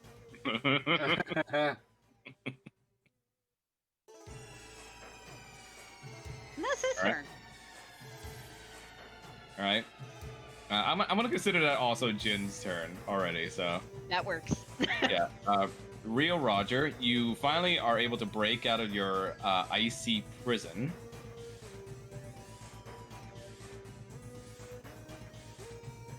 All right. Well, Having crawled out of the ice, and you're able to move again. how is Faye looking? Faye's stable. Mass healing word from Kanan pretty much helped her. She's still, weak because she's got the tail still stabbed through her. Okay. He is not going to target himself. Damn it! He's gonna. He is going to move. He's still going to keep himself like between her and the others and sort of survey the area. Yeah. You survey the area and you see your shadow self fighting Irina over near the pillars to your left currently. And to your right, you see Shadow Falmouth standing in the corner still, along with Shadow Kanan. Okay. Well, Roger's gonna try to take aim with his bow, and he's gonna try to hit himself. You're gonna. Oh, okay. His shadow self. You're just gonna bonk your head with your own bow. He's just gonna shoot himself in the foot. Okay. I mean, he used the easiest target. Yeah, go ahead. Ooh, nice. You shoot your spellfire bow, and your other self takes 5 damage. You see, he has an arrow sticking out of his back, and you just hear Roger kind of just let out a large moan. Oh, why are y'all like this? And Irina just looks kind of at Shadow's self, and then looks over to you and just goes like, "What? Really?" Mirror, not the same. That's gonna be his turn for now. And you just hear Shadow Roger says like, "I prefer bigger." Oh my god. And Real Kanan, your turn. That's not me. Oh, oh my Real god, Kanan. Oh wait, I'm fucked. Sorry. no, that's me. Your shadow self, Kanan, is gonna move over here, and he's gonna throw a guiding bolt over your way.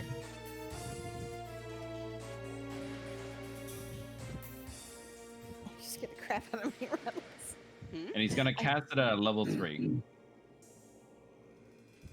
You scared me. I didn't realize you had gone out in front of the light. Oh. Not bad. So that's a hit. So you let me roll the damage. You will take Jeez. 23 radiant damage because he's casting it at level 3.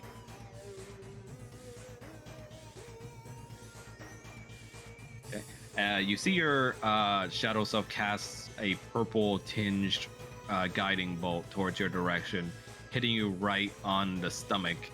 As you know, it bores a little indent in your armor now from its shadowy energies, and you see your shadow self just kind of smirks from a distance, and just grins at you and goes, "Now that's how you throw a guiding bolt." You have to hit me harder than that. Ooh. Go ahead and roll. Actually, before we move on to Shadow Rogerson, go ahead and roll for Intimidate, Kanan. Okay. Is it possible to use my... Yeah. Okay. Your presence thing? Yeah, go ahead. I'll have to roll twice. Oh my god. So I'm gonna roll it contested against his Intimidate. So it's gonna be an Intimidate off. Uh-huh. He's gonna roll twice because he has it too. Unfortunately, your words do not seem to faze him, as it seems like he's just reveling in the chaos and bloodshed of everything that's been promised to him by Tiamat. And you see he kind of points in your direction and goes like, "This is the power you can wield if you just stop holding back." Ew. It's like, ew. Ew. And how does Kanan react to this? He's just gonna snort smoke in his direction. Okay.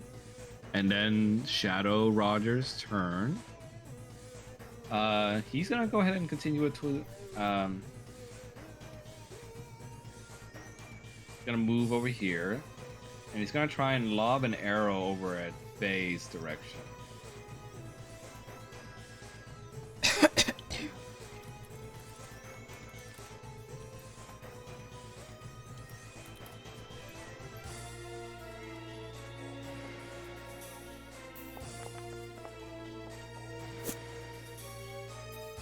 And let me check Faye's AC. That is a miss, fortunately, as he only seems to hit the wall next to her head. But it was a very close call. Roger's just gonna look over and just be like, "Can't hit the target, huh?" He just says, I guess my legs are still weak from the little love you gave me earlier. You probably couldn't find a hole if it bit you in the ass. Anyway. And, let me see. He's gonna use his bonus action to cast Healing Word on himself. He's casting it at level 2. Healing himself for 9 damage. Irina looks at this and he goes like, "Oh, that's just fucking unfair." Hit him where it hurts. Irina just looks at you and goes like there? He's gonna slowly nod. Roger's gonna be like, "Yeah, yeah." She just kind of has a knowing glance like, "All right, I'll give it a shot." I feel like Irina's just over here like rubbing her hands together like, "Oh yeah." Shadow Falmouth is going to move over here and he's going to try and attack you, Falmouth. With a double attack from Oathbinder. Well, fake Oathbinder. That is a hit. Yep, I can't. The reaction wouldn't even do anything for that. Oof. Dealing 18. And also plus 9 from cold. I only take 5 cold since I only take... Yes, you do. 5. And then the second attack. That is unfortunately also a hit. Come on.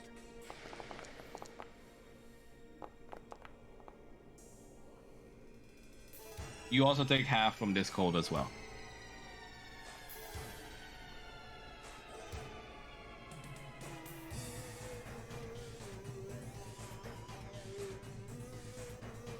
And you hear your shadow self just goes like, "How much longer will I persist in this?"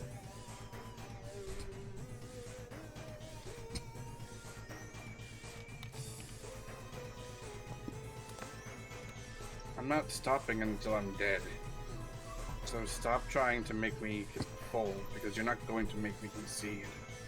We will see. And that's gonna be his turn.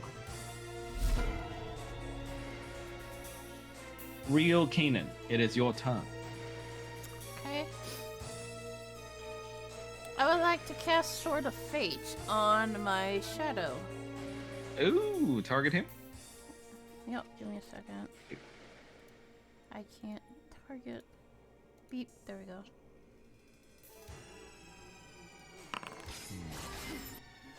I didn't see anything, but yeah. There it is. He has a little thing on top of him now. Yeah, I don't see Okay. it. Oh, that's weird.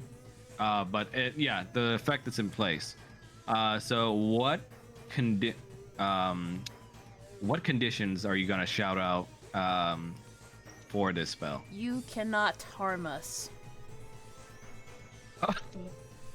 Oh shit.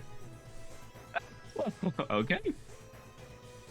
If he breaks this condition, then he gets damaged by the swords that are like swinging overhead of him. By That the he spell's cannot effect. see. Yep. And he kind of looks at you and just sneers and goes like, "What's that? Some kind of cute incantation from your bastard god?" Last warning, you cannot harm us. Is that a challenge? He's just gonna stare at her. Stare at him, sorry. And he's gonna get riled up by that, and he's gonna just look at you with the creepy grin that Kanan usually gives when he's mad. Uh-huh. And anything else for your turn? How good is Faye? Faye's okay right now. Alright, what about Irina? Irina, she's in the yellow, but she should be okay. I'm gonna toss a healing word on her at first level. Okay. Go ahead. Nice. And then She regains 8 health. hold on, the blessed healer. Oh, that's right, your bonus. Yeah. What level was the spell? It was first level. First level? Okay, so it's 1 plus 2. So it's gonna be an extra 3. And then I get to heal for some since I used the healing spell. Forget that. That's effective one. So I heal for 2. Yeah. 3. Because it's 2 plus 1 level. So you heal for 3. And then I shall end my turn. Irina's turn. She's gonna attempt to kick Roger in the fucking nuts. I don't even. How do I roll for this? Maybe a dex? Dex for nut kicking? No, because you gotta be, you know, Athletics. you gotta be swift. Athletics? What do you athletics? What do you guys think? Gotta show how high she can kick them legs like cha-cha. Oh man. Okay, yeah. What do you guys think? Athletics or Dex? I think it would be dex. So you gotta I mean, be it could- pretty. You gotta be pretty quick to do that, though. Flip a coin. Heads it's dex, tails it's athletics. Okay, let me just flip then. It's athletics. Okay, so depending on how high this is the severity of the nut kick. The severity of the That's, nut that, kick. that is a sentence to be said. His testicles are gone! you see her just maneuver so quickly, just kind of feinting to make him think that she's about to slash at him, but instead with swift motion so much that you can almost hear like the swish of the wind being parted as she lifts up her legs. You hear glass breaking as her leg makes contact with Shadow Roger's nuts, and you just hear the most guttural scream coming out with Roger's voice. And you just see him clutching his nuts and go like,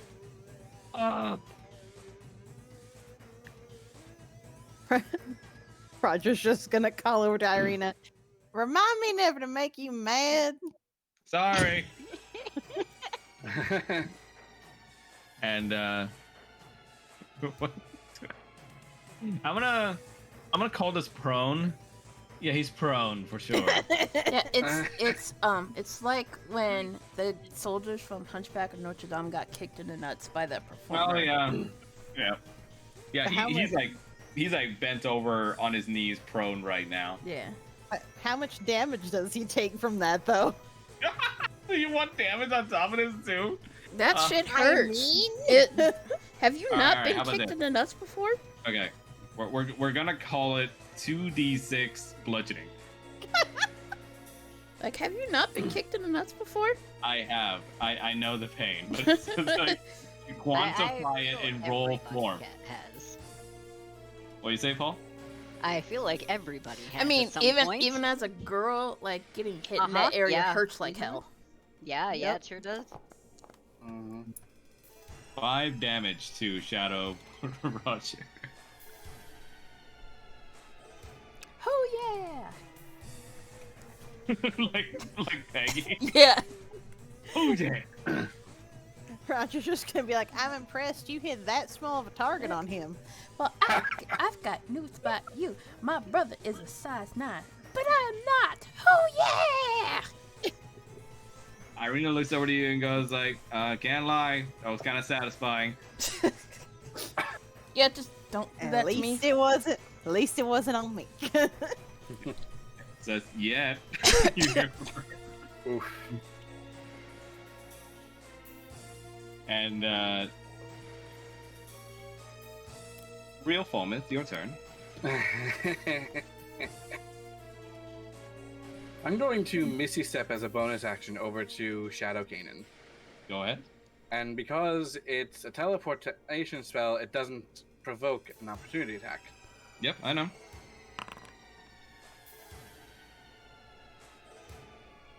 Teleport. Oh yeah, I forgot this poor ass shot around is also poisoned, so he has to take the shadow tick, the poison tick. Okay, so 2d. That's a 2d8 poison. just laying on the ground. Kicked Oh in my the nuts, god. taking Shit. poison. That's 12 poison.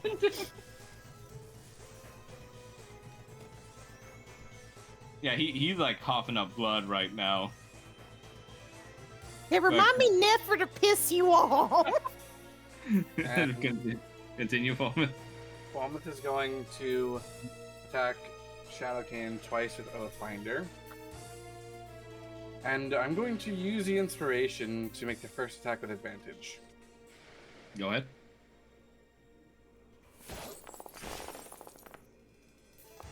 Yeah. Glass breaking noises. Isn't that perfect? It's very fitting to this situation. Those are definitely hits. That's just the first hit. There's still the second one. So that's 25 damage to that first one. Mm-hmm. And another 20 damage for the second hit, so 45 damage. Nice. Oh, and the 2d8 radiant, 2d4 radiant damage from Crusader's Mantle, which should also be moving with Falmouth. Go ahead. And a further 5 radiant damage. -5. God, my Chinese teacher used to fucking say that all the time to kids she didn't like. Oh. Anytime it was they did something wrong, she was like -5. Because she had an imaginary point pool for everybody in her head, and nobody ever knew like what the fuck that was, like if she was keeping track or something. -5 points to Gryffindor. Yeah, basically like that shit. Did my token just disappear? No, it's there, I think. No, yeah, it's there. Maybe hiding well- behind a pillar? No, it should be right in front of Shadow Kanan to the north. Right, Mine is right, just- right here, right? Yeah. Like, Yeah, you're not I showing up don't- for me either. I just see the spell effect. Yeah, I just see the that's literally spell. all I'm seeing. I'm literally just seeing like the selected token effect. I see the name and I see the HP bar, but I just Same. see the spell That's circle. what, yeah, like see that little orange circle. That's the only thing I see where I am. Weird. Hold on. Let me delete and then respawn you. I'm sorry, but all I can think of is this picture. The gif I'm putting in is just Falmouth.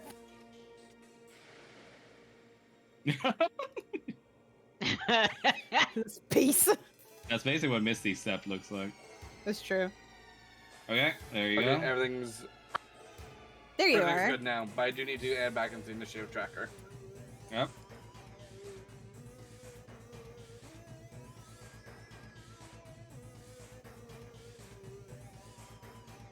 What was your initiative again? It was just between Irina and Paul. Okay, so it's gonna be. I'll just put you down as 13.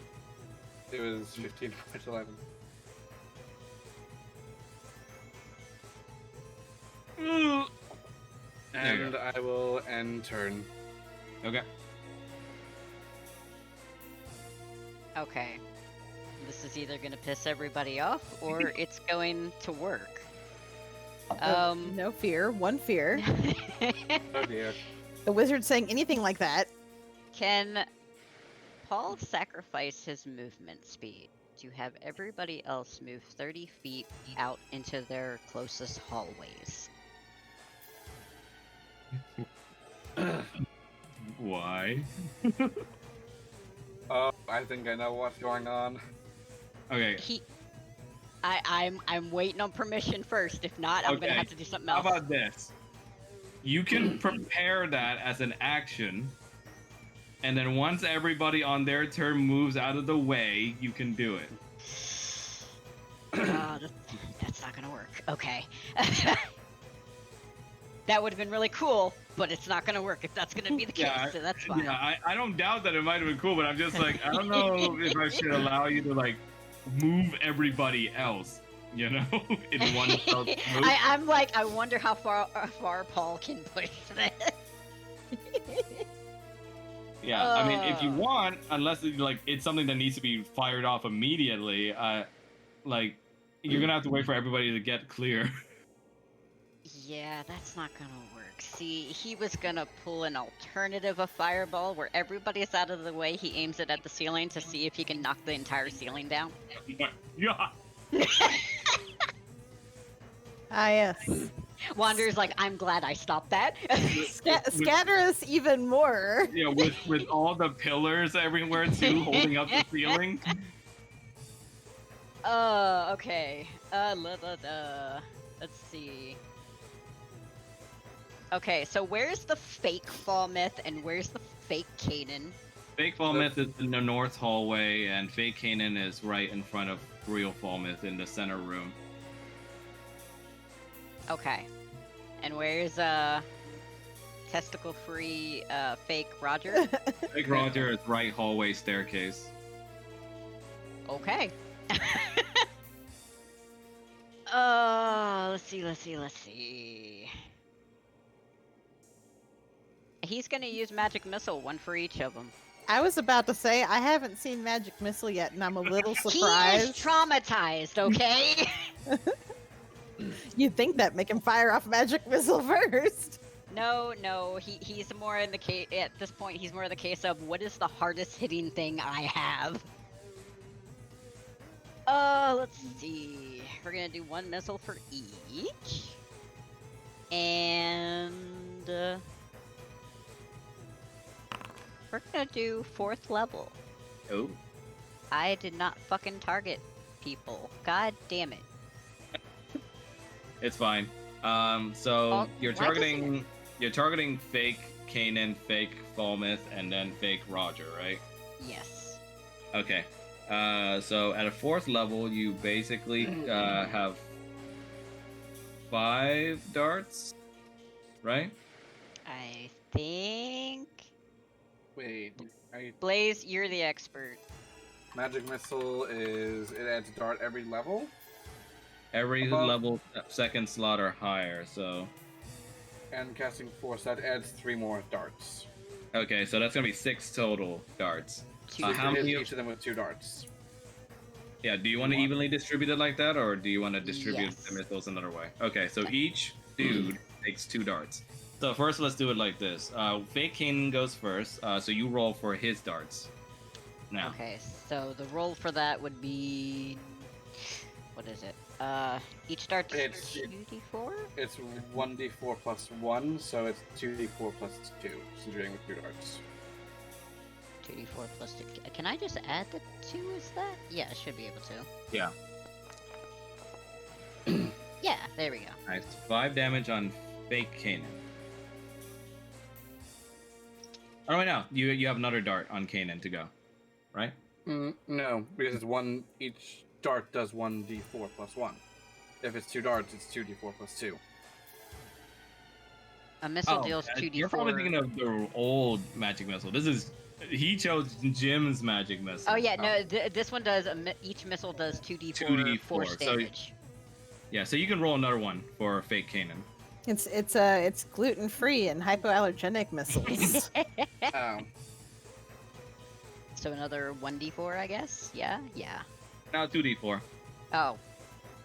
Fine. Just roll another d4 for it. There you go. Nice. So total, Fake 11 Kanan damage. 11.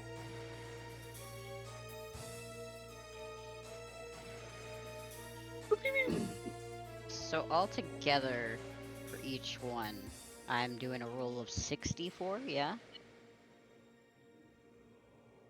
For 2d4 for each 4d4. missile. 4d4 for the next target, which is Fake Falmouth. Roll 4d4 plus 2. 44 plus 2, okay. Big Falmouth. 15 damage. Nice. And then another 44 for Roger. Yep. Plus 2.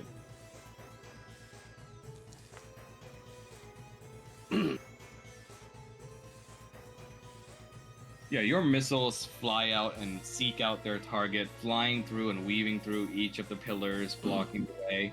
And you hear a dying Fake Roger on the side, and it kind of disturbs your mind a little bit because, even though it's fake and it's fake, it still makes you twitch a little bit hearing the actual voice of Roger, kind of cry out in pain.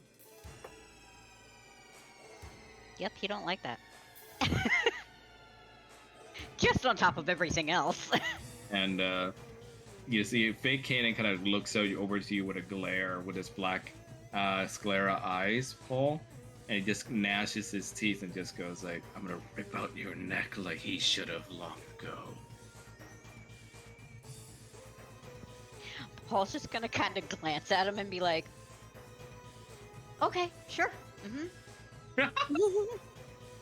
Completely just okay with it. Okay, so that's gonna be anything else for your turn? Nope, that's it. Okay, Jin's turn. Jin. Jin is going to.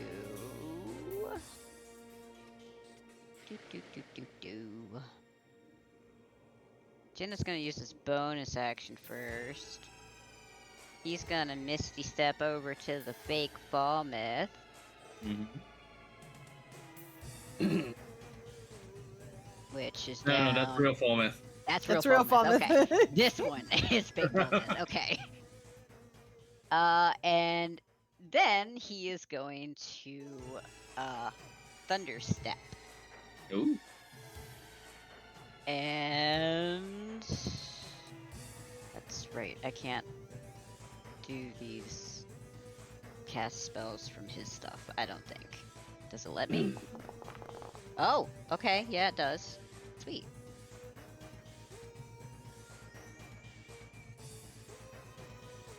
Nice. Where do you teleport, Jin? Down next to Roger. Press to an area, and then it'll teleport him.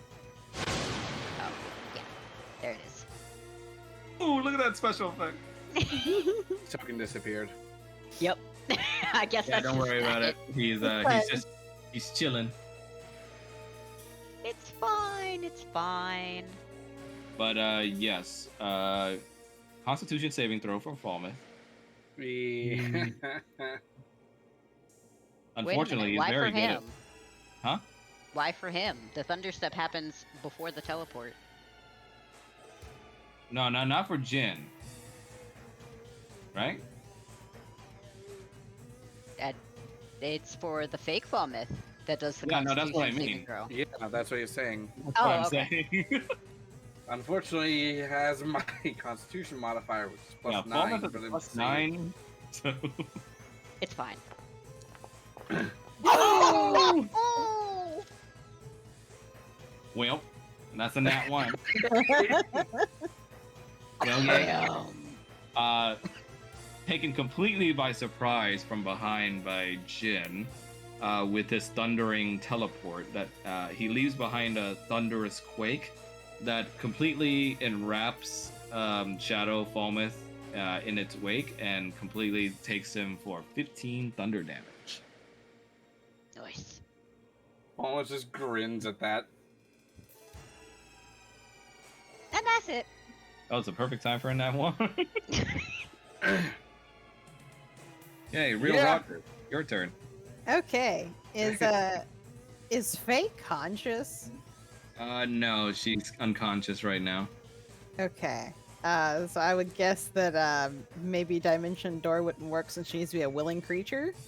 Yeah. All right, that's what I thought. All right, let's see here. Can he move her with him, like drag her? Yes. Okay. He is going to do that. Is going I'm gonna to say move... because you're dragging her, though, your movement speed is gonna be like, yeah, it's gonna take double movement speed to move, like 5 feet. Yeah, that's what I figured. So it'd be like what, 15 feet for total movement.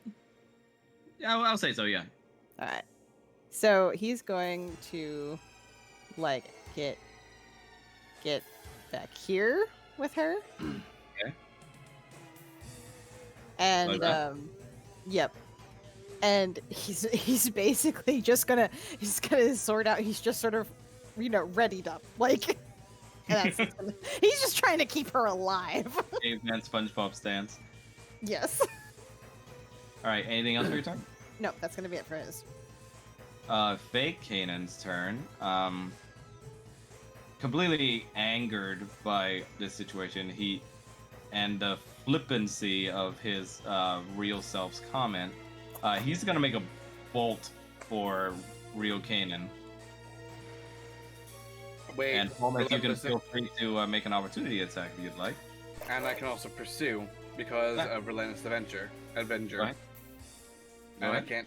Okay, I just need to get in range so I can actually target him again. But thank you, just so I can actually get the animation you so enjoy off. It's so good. Unfortunately, that misses. Yeah. But he's going to try and use the Blade of Wrath to hit you, Kanan.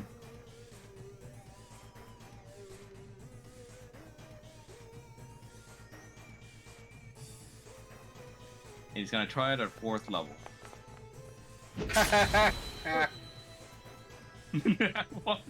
Okay. Oh, okay. wait, he also now takes damage from the... Yes, I know. So, let me do this. Yeah, Well, you get the honor of explaining this turn of events as he fails completely with a nat 1 to hit you with the Blade of Wrath, and also gets hit with the Blade of Fate afterwards. Like, what do you want me to do?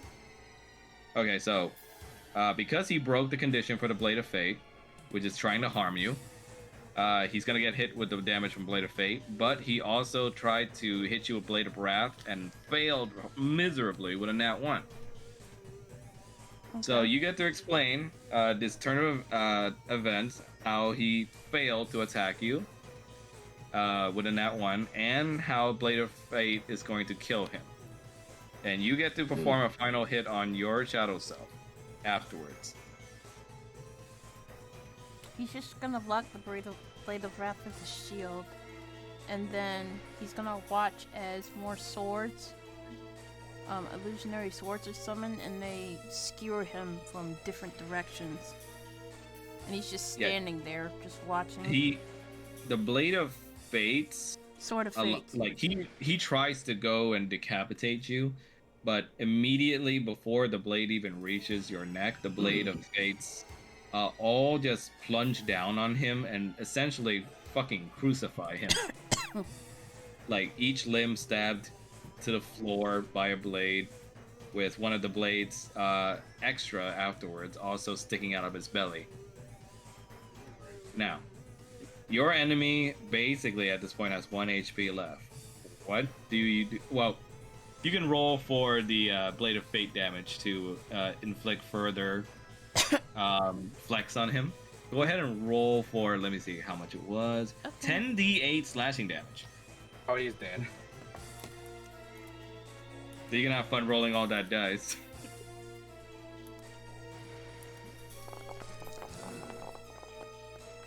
Damn! He dead. Yeah, you see that he starts leaking out black blood from his maw and fangs, and even in this dying state, he continues to try fruitlessly to struggle and get out of the blades that are stabbing him to the floor. How do you respond, Kanan? He doesn't respond, and he just watches him with a small smile creasing along his face. He just writhes in pain and just starts gnashing his fangs at you in hatred as he begins just flinging insults at you. It's just like, you are weak. We are everything that you could be and won't be. You protect that small child, but one day fangs will come for his neck. He will rip him apart. He is going to, like, crack his neck, and the swords, like, just dig into him, and one skewers through his mouth. And you see the final skewer goes through his mouth, and his glass body begins to crack up, and it just begins to shatter slowly. Until nothing remains of him. Then he's just gonna say very quietly, Facey. Ooh, what does that mean? Oh. Fool. Or coward. Nice. So yes, Fake Kanan is down. Hurrah.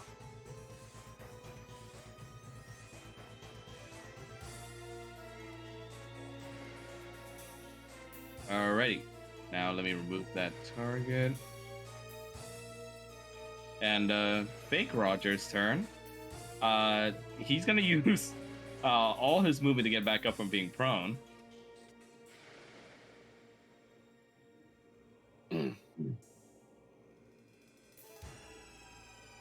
And with pretty much not much HP left, he's gonna try and inflict as much pain as possible. And with his last strength, he's gonna cast Power Word Pain on Real Roger. Wow, what a bitch.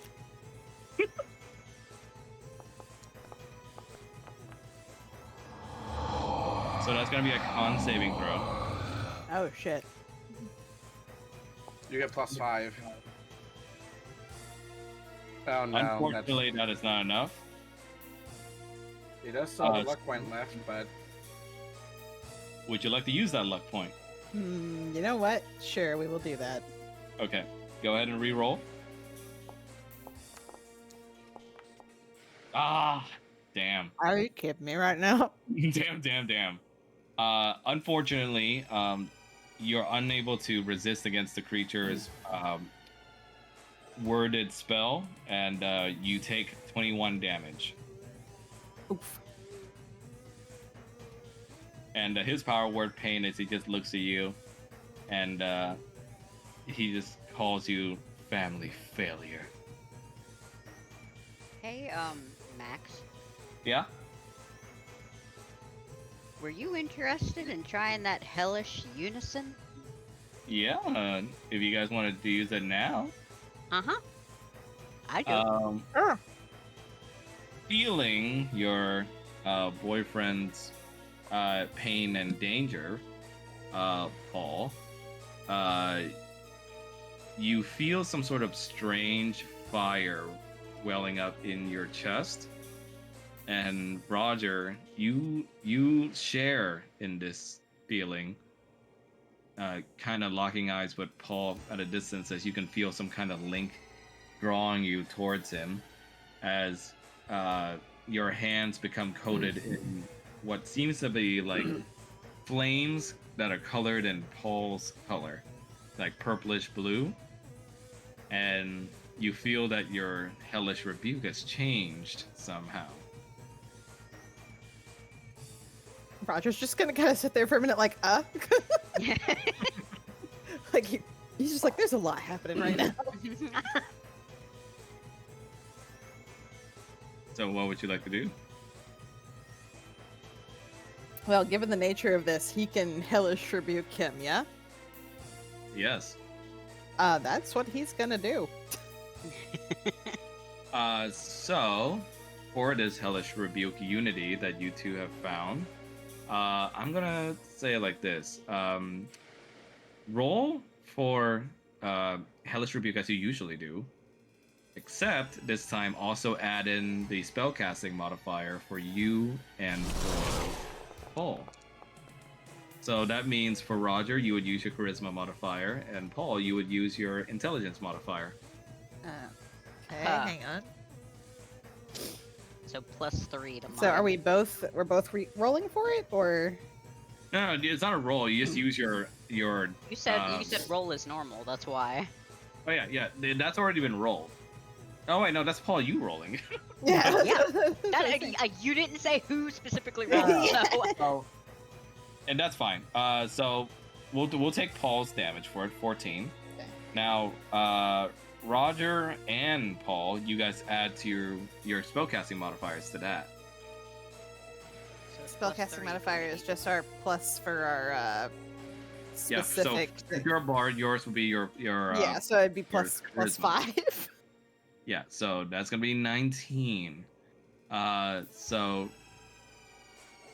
he just gets completely covered by this pillar of bluish purplish flame that you see activates from Paul's protectiveness of you, and he burns up into ashes, and nothing is left except a little pile of crystallized sand that came from the heated glass. Roger's just gonna kind of look over at Paul, like, Paul's gonna kind of glance over at him and just be like, "What just happened?" Fuck if I know. So the only enemy left for you guys is Shadow Falmouth.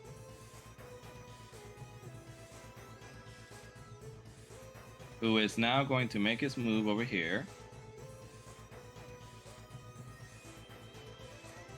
And he's going to try and follow up on what his companion tried, and is going to try and attack Roger.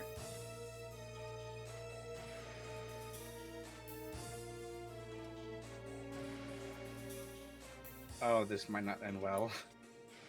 Do I got a big target on my ass? Like, what is this? It's gonna end perfectly.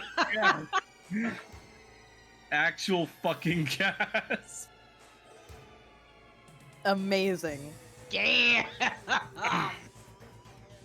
You feel danger immediately coming from behind you, and just in time you're able to dodge out of the way as a guillotine style blade comes down, almost ready to cut you in half.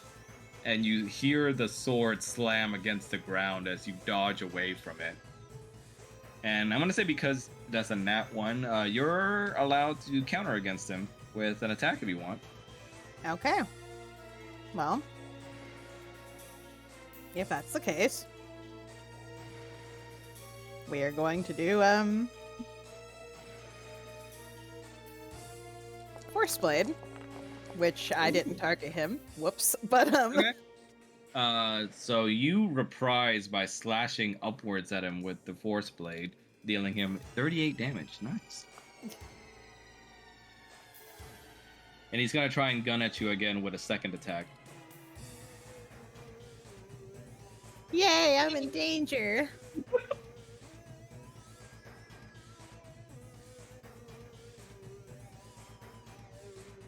Now we can't nat 1 twice, right?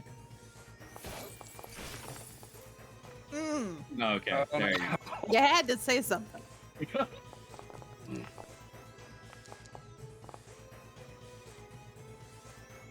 So this deals you 19 damage, leaving you at 1 HP. Paul, you bear witness as a slew of blood flies out of your boyfriend's body as he's slashed right across the torso.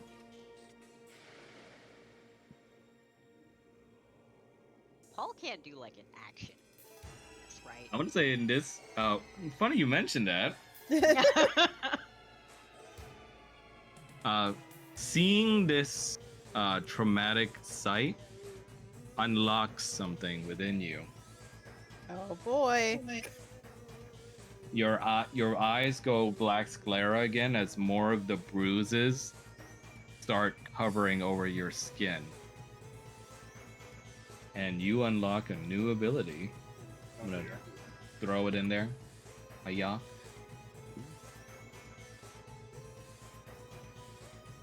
You unlocked sickle cell. Not the disease, but a spell. Where is it? It's under a first level spell. There it is. Okay.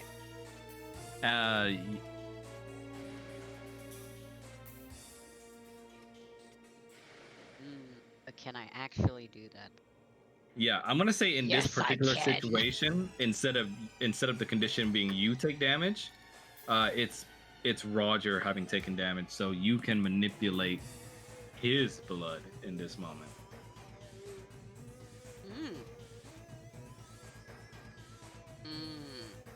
I'm just gonna say Roger is basically like over, like literally like all fours over top of Faye, like as best as he can protect.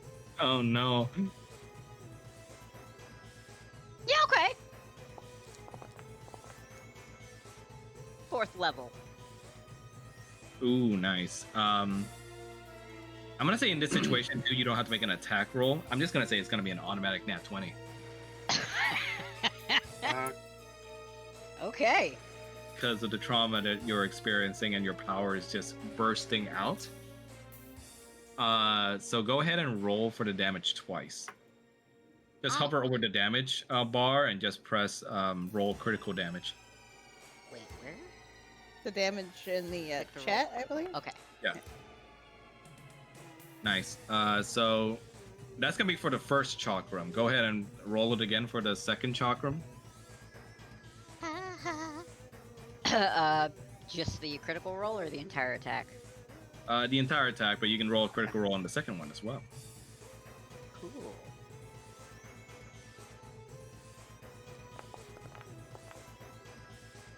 Oh, that was so close to that being the actual nat 20 anyway.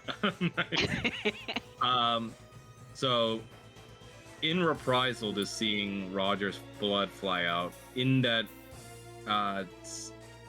short moment, you use your telekinetic powers that you're awakening to, and you control the very blood that flies out of Roger, and they form into what looks like chakrams, and you make them fly back towards the evil Fomith, dealing him 20 damage from each one. Nice. And that's gonna be his turn. Real Kanan, your turn.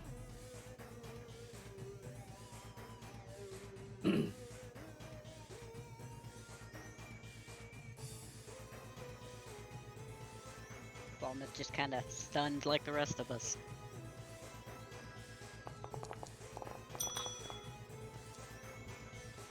Nice. Who do you target with it, Mel?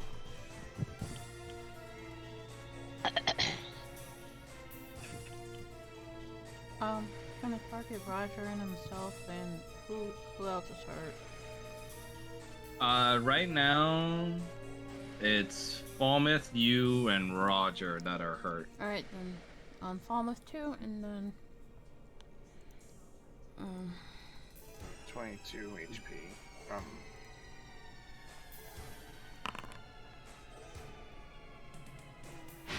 Nice. Okay. So what's the level of Mask Cure Wounds again, Mel? 5. Okay, so that's gonna be +7, so that's gonna be 22 health back to you guys. So, Roger, you feel like a second wind come forth as you get 22 health back, stabilizing you further from your massive wound, and the healing wave comes out and heals you also, Falmouth. Anything else for your turn, Kanan?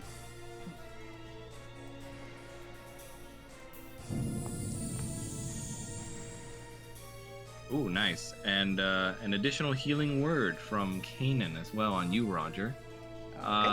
Healing you for... What was the level of the healing word, Mel? Level 1.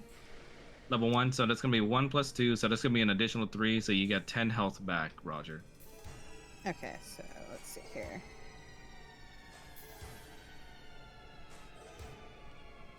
I believe I got that right. Nice. Anything else, Kanan? Nope.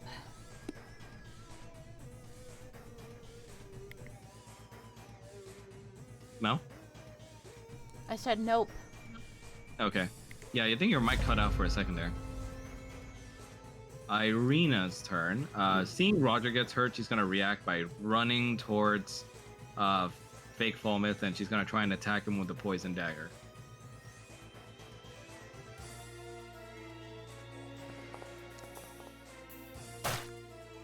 That is a hit. Nice. Even if he used the reaction, he would fail.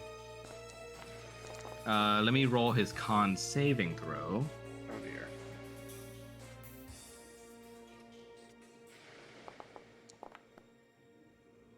Oh man, that would have been perfect for a nat 1 again. Unfortunately, he did succeed against it, so I believe he does not get poisoned. Let me double check. No, he doesn't. Yeah, he doesn't become poisoned. Yeah, but he still takes the damage, so it's gonna be 4.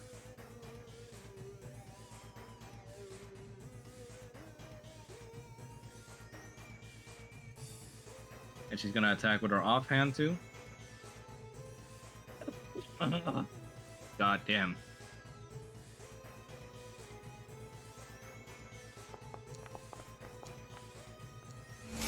Unfortunately, missing.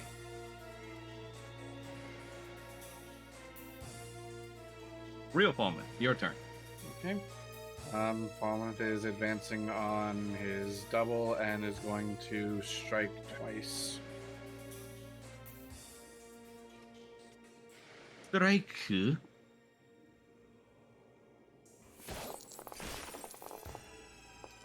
That is a hit. So he takes 13 slashing and 6 cold due to his own ice cold resistance. Yep. And second strike.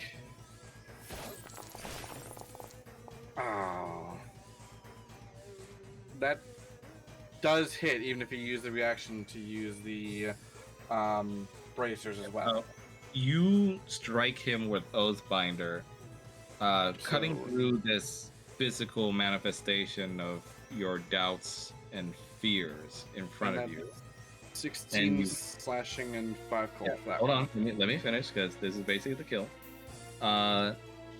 You slay this mirror creature in front of you, and in its last moments, you see that instead of like screaming out in pain or writhing, it sort of smiles seeing your resolve to protect everyone, and it just shatters into a million pieces on the ground and perishes.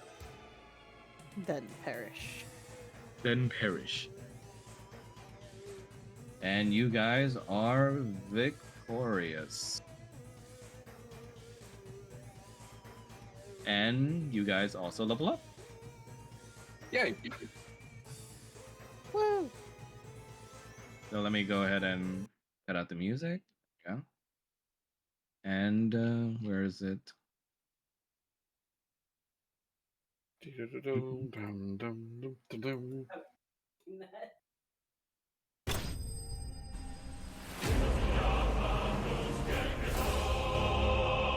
job, guys. Thank you. Wait, again? Oh wait, that was on loop. Never mind. But yes, you guys get to level up. To roll 20 for character man, sir. I don't think you have to use the character mancer. Oh. Okay, let's see. Yeah, go to your features tab, and instead of level 10 on your class, use the drop down menu to change it to level 11, and it should take you through the leveling thing. Oh. Neat. That's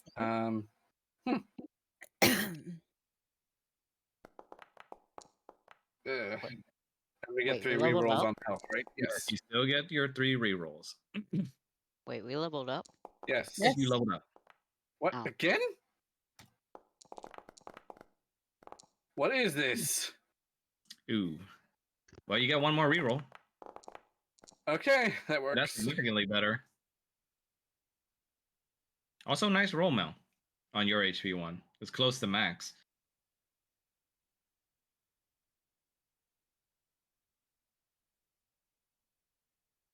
Okay, and I get improved divine smite.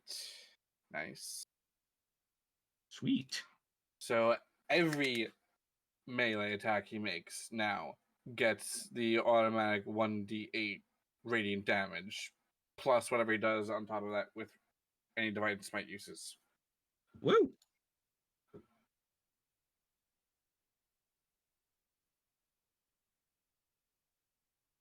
Wait, I got a 6th level spell slot. That means I get a 6th level spell, yeah? Yes, Yep. you do. Oh god. Okay. And I got a 3rd level spell slot. The power.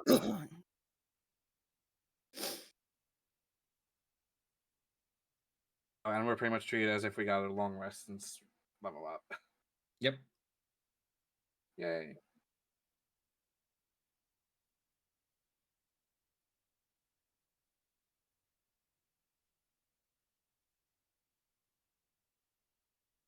Why didn't my HP go up? Hmm? My HP didn't go up. It was 133 before, and it's still 133 for maximum Right. HP. Yeah, That's I don't weird. think mine did either. Because you guys can configure it manually then by pressing the little cog wheel underneath your health bar. Yeah, mine should be at 144. Yeah, you can configure it yourselves underneath the health bar. Okay, there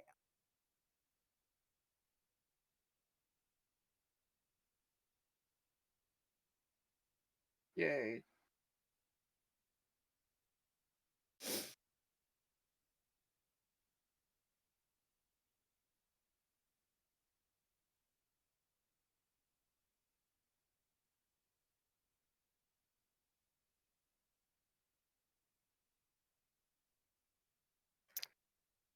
Okay. In the aftermath of the battle, Roger, you find your sister still unconscious with the tails sticking out of her stomach on the ground. What do you guys do? Oh, and Kyle comes out of invisibility and goes up to hug you, Kanan.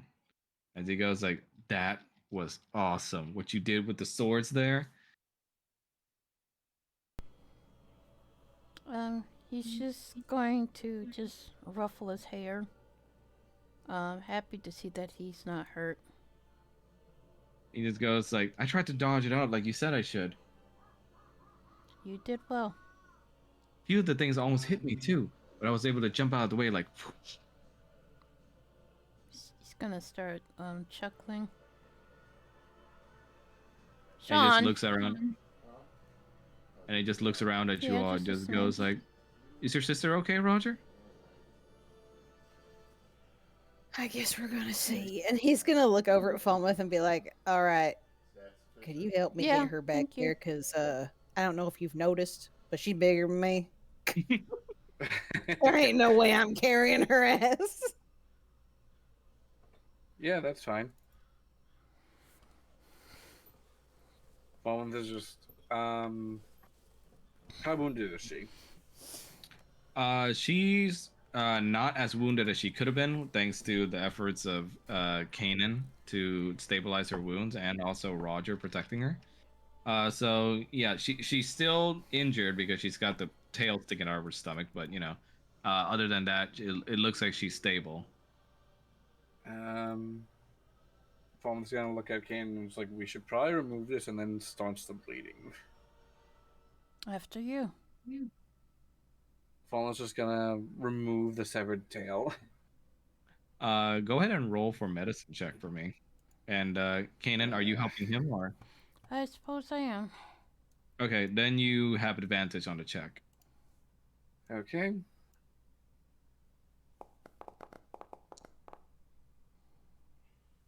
And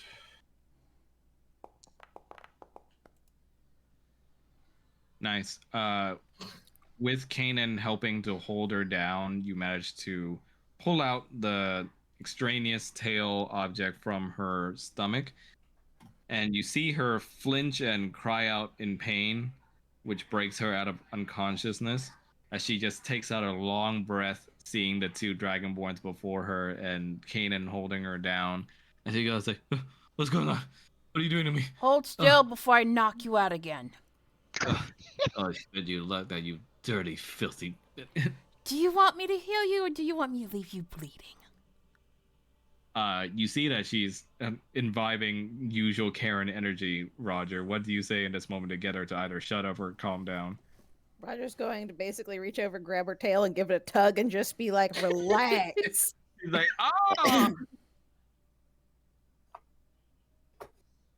They're trying to make sure your dumbass doesn't die. She eases up in your arms, Kanan. Fine.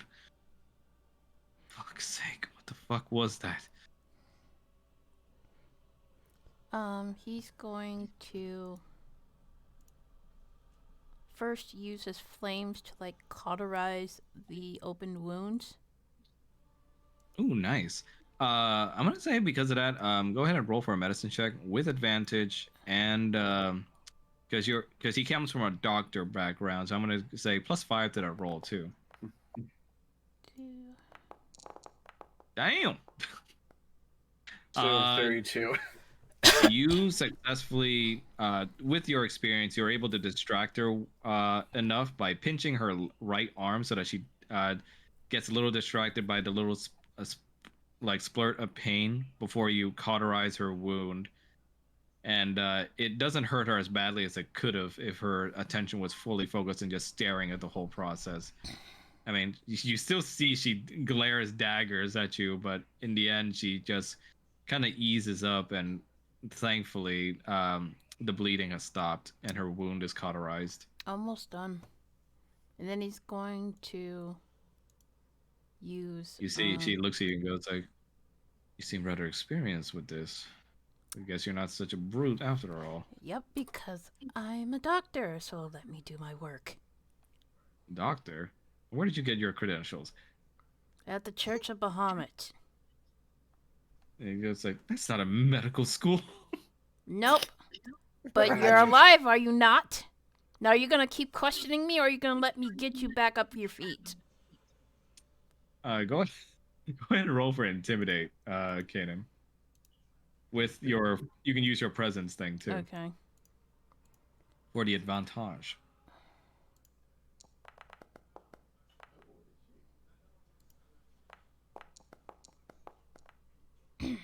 Yeah, 14 is definitely more than enough for her in this weakened state. She just groans a little bit and goes like, "Fine. I suppose I can't complain when I had my life saved." All right, then be quiet and let me work. And then he's going to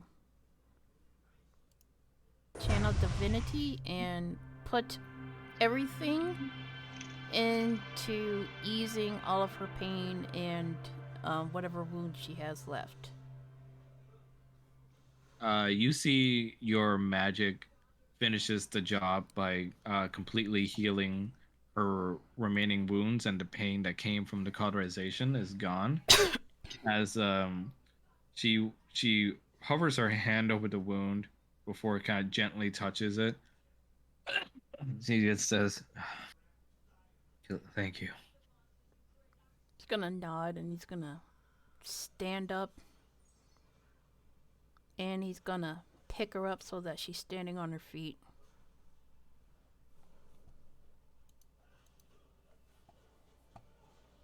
You see she stands up and just says like, "Okay, how much do you want? What? How much do you want for your services?"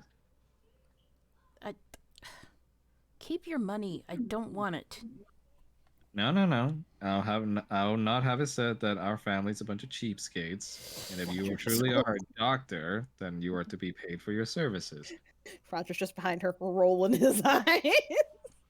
And though my little brother here might be a little bit improper and probably has not paid you for any of your services, That's because I would rather see that you get paid.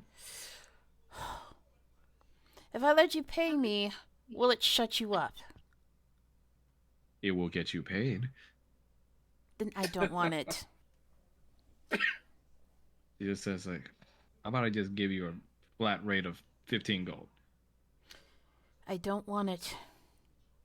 This goes like, ugh. She gives you the 15 gold, Roger, and goes like, for your friend when he sees sense. I could always knock you out again. He just rolls his eyes and he's like, how about we all get back to the safe room and before anything else happens. And Kyle just kind of peeks over your shoulder, Roger. He goes like, can I have the gold? You know what? Yeah, and he's gonna hand him the gold. Yay. Consider it your allowance for the week. Ooh, can I buy a dagger? Not now. Oh. And he goes like, what if I trade with you? Kyle? Fine. I'm sorry, just Kyle being like, I'm gonna pray for a dagger.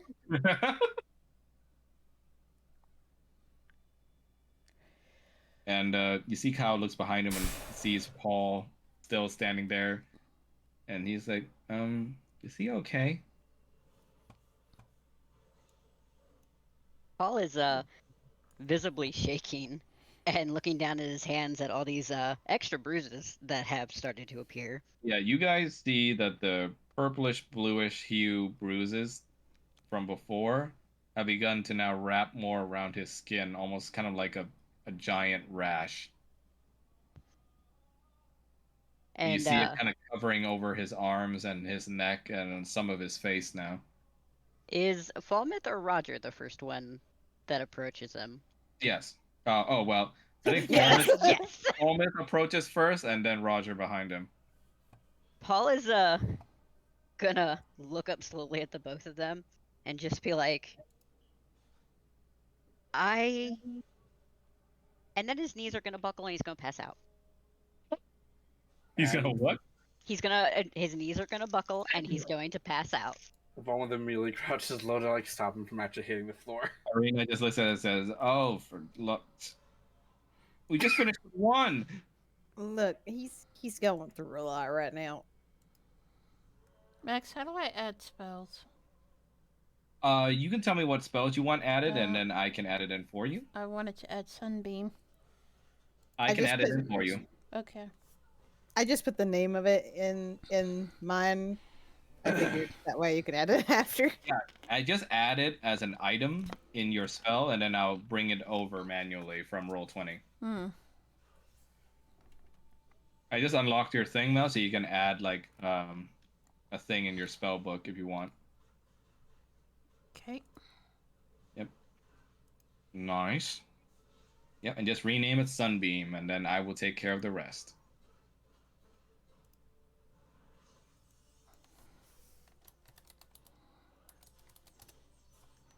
Okay.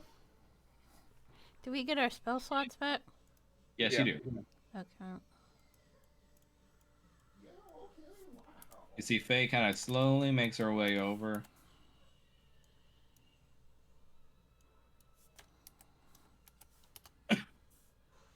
Oh, nice setup. A fucking turtle. And she just looks at you, Roger, and goes like, "Does the boy toy require healing? Because I can take over in that aspect then."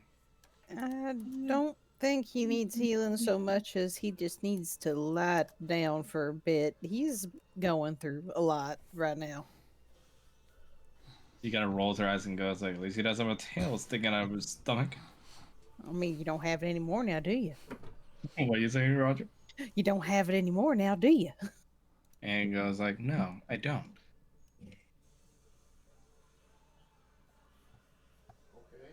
Okay, It's just like Okay.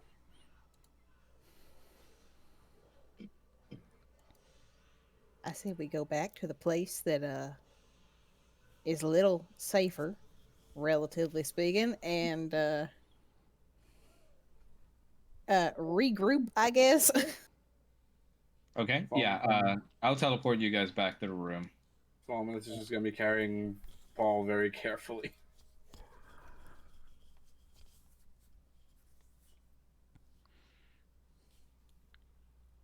Whee!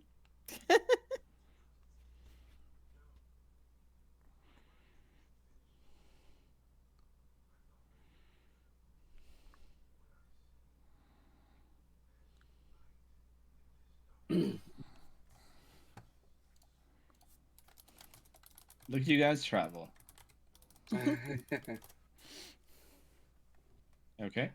You return to the room, and Kanan and Falmouth, you begin to like just physically be able to feel the blessing of Bahamut wrap over you again, ensuring you that this room is under protection still. Cool. And Kanan, you look behind you at the hole where the mining caves went, and it bears to your mind that you should probably prop something up against it so that nothing can look through or try to poke in again. He's gonna look around for something to cover it then. You see a lot of the rubble nearby from the destroyed statue He's gonna that you can use to prop up against the mining entrance. Right. He's gonna pick a few of the rocks up. Then he's gonna start throwing them. Start to make like a little hole, like to cover up the hole that they came from, and he's just gonna be going back and forth like diligently. Kyle looks at you and goes like, "Can I help? Can I help?" Kanan is gonna look at him. Then he's gonna hand him one of the more smaller rocks that he can carry without hurting himself. He's like, "Yeah." And even though it's like a very small piece, like very light, he acts as though it's like incredibly heavy, and he's using his Herculean strength to carry it through. Falmouth is going to assist. I got it. And then he's gonna pick up more pieces, and then it's gonna push like the last few pieces in. And he's like thinking to himself, maybe he should make the rocks melt so that they don't easily get like broken through. Oh yeah, you can use your flame breath here if you want. Yeah. So he's going to kind of nudge Kyle out of the way as he Throw some churros on it. Kyle, do you have any more churros? And he goes like, "Do I ever?" Mind throwing it at the rocks? And he goes like, "Oh, I don't know. That one kid gave like a bunch to me. I hope Oh, you're he not did eating invite me those. to their next like club meeting. So if we ever go back to that place, can I go?" We're sort of fugitives right now, so I don't know. Are you kidding me? That's the coolest part. I can tell them all that we're all fugitives. That'll be so cool. Ugh. The churros, Kyle. Okay. He puts his remaining churro stash onto the rocks. So much more that he finally runs out, and he goes like, "Aw, none left." We'll make you something better when we get out of this. Ooh, like what? We will talk about it when we get out. And he just goes like, "Okay." And then he starts to like take a deep breath, and then he concentrates his flame breath to where it's not a cone, but more of a like a stream of fire that begins to melt the rocks with each other, so that it's much harder for them to break through. The intensity of your flame breath becomes so bright that Kyle has to look away. But you see, he kind of delights in seeing something so cool happen before his eyes. And Irina, staring at this, you see she kind of talks behind you, Kana, and just goes like, "Hey, thanks again for the help back there." When he's done, he gives her like a genuine smile. Like, I thought I was a fucking goner, that weird space portal nonsense, but yeah, you saved my hide. Well, we gotta look out for each other, so don't mention it. And so, and she's just like, "I will mention it, old man, because sometimes you might forget." He's gonna put his hands on his hips and he's gonna deliberately blow a stream of smoke in her face through his nostrils. She just kind of bats her hand away at the smoke and coughs a bit, and she's just gonna look at him and goes like, "Hey, don't make me take that sash I gave you back from your girlfriend." You can try. And he just goes like, "Oh, I've done plenty of things that you haven't noticed before, Kanan." I'm watching you. And he just goes like, "Uh-huh." And does your girlfriend know that? He's just gonna ignore that and just start conjuring something in the corner.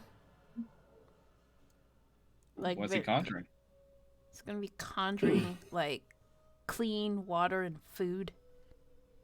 Ooh, nice. So is he using create food and water? Yes. Nice. The fuck was that? The special effects. Oh. So what kind of food does Kanan create? I mean, I know it says 45 pounds worth of food and water, but like, yeah, just in case there's any specifics that he wants to make. Oh, he's gonna be creating like some wings, a couple of like pieces of ham, some salad, basically almost like a Thanksgiving feast. And is Paul unconscious? Right now, yeah. Does he have spices in his bag? Does he, Paul? So long as she doesn't touch the Mama Juju's. Well, he's gonna take the regular spices out of his bag, and he's gonna start, like seasoning the conjured food so that there's at least some semblance of taste. Yeah, Roger, you just see Kanan straight up just goes for your unconscious boyfriend's bag and just grabs stuff out of it. He's just gonna be like, well, hold on now, what are you doing? Making something for us to eat. All right, but if he kills you when he wakes up, that ain't my fault. I'll deal with it. You see Faye kind of just looks at her nails and kind of plays with them and just goes like, an unconscious man can't do anything. And he's gonna be like spicing the food so that it tastes like something, not just like bland, like meat or like veggies or anything like that. Yeah. Irina sees you like go very heavy-handed with the spice, and like she kind of looks at you instantly and just goes like, "Oh, did you just make all that?" Oh, yeah. Shit. It's a spell I learned. Aren't you kind of going overboard with the spices? Oh, trust me, the spices will help a lot. Is that why? Does it taste bad? Oh, it tastes bland as fuck. Hey, I'm not bland. Um, Paul, you hear the magic words that trigger you to your soul, and you kind of jolt and kind of like twitching as the words just kind of haunt you in your mind. It's like, this is bland as fuck. And immediately your eyes in very bloodshot manner shoots open. Sorry, my first thought though is I just gotta put this in the chat. It's fucking raw.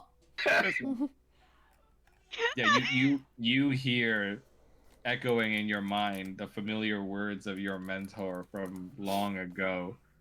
Particular tiefling with a very wrinkly looking forehead, and you just hear his voice from your training days go out in your mind again. It's like, fucking raw. Oh my god. Ramsey is a fucking tiefling. It fits. It does fit. Gordon Ramsay, That's his tiefling. hellish rebuke. It's fucking raw. He's gonna hellish rebuke me? Wait, are you hellish rebuking Kanan? No. No, he's saying Gordon that Ramsay. would Oh. be the Gordon Ramsay's hellish review. It's Or fucking this. raw. Honestly, this would also work. Nice. What are you, an idiot sandwich? So he's gonna Oh god. use his clean hands to, like, rub the spice into the food and kind of heat it up with his flame breath so that the meat is sizzling and the smell just wafts into Kyle's nose.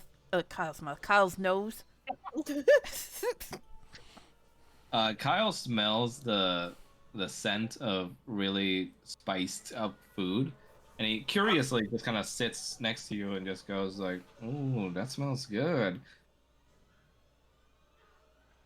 And Paul, you wake up immediately, just standing up, like under some blankets that Roger had put over you. I just see like he had like, you know, Roger had him laid out with his head in his lap or whatever, just like, Oh, you know, okay, then sort of- yeah. so he just rises up like You rise up and your head like kind of cranes towards the direction of where the food is, almost like instinctively in a creepy manner, and like you just see Kanan just sitting there with Irina and Kyle just kind of rubbing the spices that you know are from your bag onto like this mysterious bounty of food that's come out of nowhere. Oh dear. He's gonna go right on over to them and just kind of stand in front of them and very quietly, what are you? I am making us something to eat so that we don't starve. Yeah, Irina doesn't hear you approach, and she just turns around and goes like, "Oh, gods!" Ugh.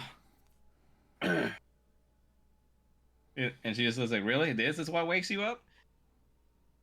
Where did you get any of it? Oh, I conjured it. Oh, yeah. Irina looks at you. Kanan poofed it to life. And those? And it's just gonna kind of gesture to the spices. Oh, I borrowed those from your sack. Paul's gonna stare at him for a little bit.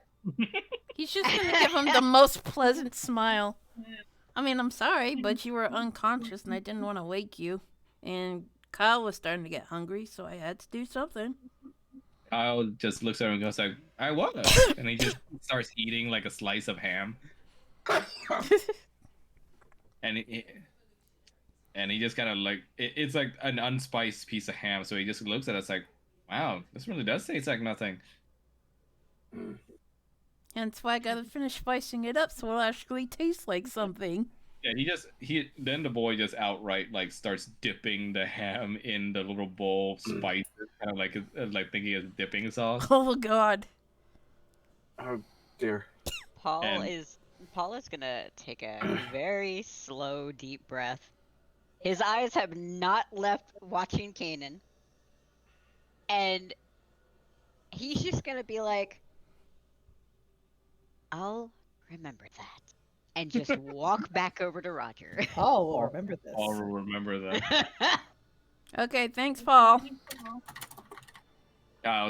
You just hear, and then when you turn around next to you, the sound of a little child coughing hoarsely, as he just got finished eating the ham that's been caked in oregano. Oh my God, what are you doing? Oh, this is really spicy. He's gonna start patting his back. You don't use that much spice. It's supposed to be sprinkled all over. I wanted to taste something. I know, but I wasn't done. You silly boy. The idea of him being like oregano spicy meat, Kyle, you are so white. Our son, our darling son. And you turn to your left, Kana, and you see Irina like kind of nibbling on like another piece of ham that's also oregano dipped. Except you see she kind of eats it with no problem, and she just looks at you and is like, "What? Yeah, that's a good idea." Okay, well, he kind of just flops his hands to the side.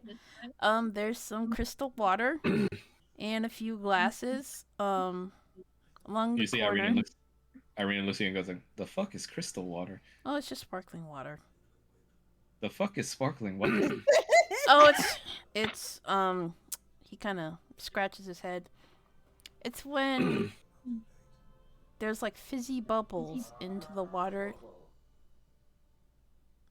and it goes up your nose. You hear Faye say, "Oh yes, lovely stuff. Our family has it all the time during family gatherings, don't we, Roger?" Roger's just gonna look at her and then look over at Irina, and it's just like, if you got any fruit over there, mash some up and put it in it. It'll make it a lot more tolerable. She looks at you as like, "Oh, it's like you always did that at the table, you savage." Yeah, it's a lot better that way. Kanan is going to like put his hands on his hips as he finishes spicing up the meat. And he's looking pretty like happy. All right. Irina takes a sip of the crystal water, and like immediately she's just like, "Oh, that's got some kick in it. Oh, did you guys get bored with water and wanted something that kicked back?" Yeah, sure. You guys like, "Oh, I actually kind of like it." Cool. Well, he gonna clasp his hands together as he's like drying it off. Soup's on. I'll eat whatever's left. Soup. It's an expression. Irina just looks around and is like, "Damn, some soup would have been nice." I'll remember that next time. Kanan will remember that. Irina just sarcastically says, "Thanks, Dad." You do not get to call me Dad. Oh, sorry. Do you want Roger's version instead? Because I can say it in its exact cadence if you want me to. Don't you... Roger just looks over grinning. He's gonna like speak through clenched teeth. If you do that, I will end your life. And it says, "Oh, sorry, Daddy."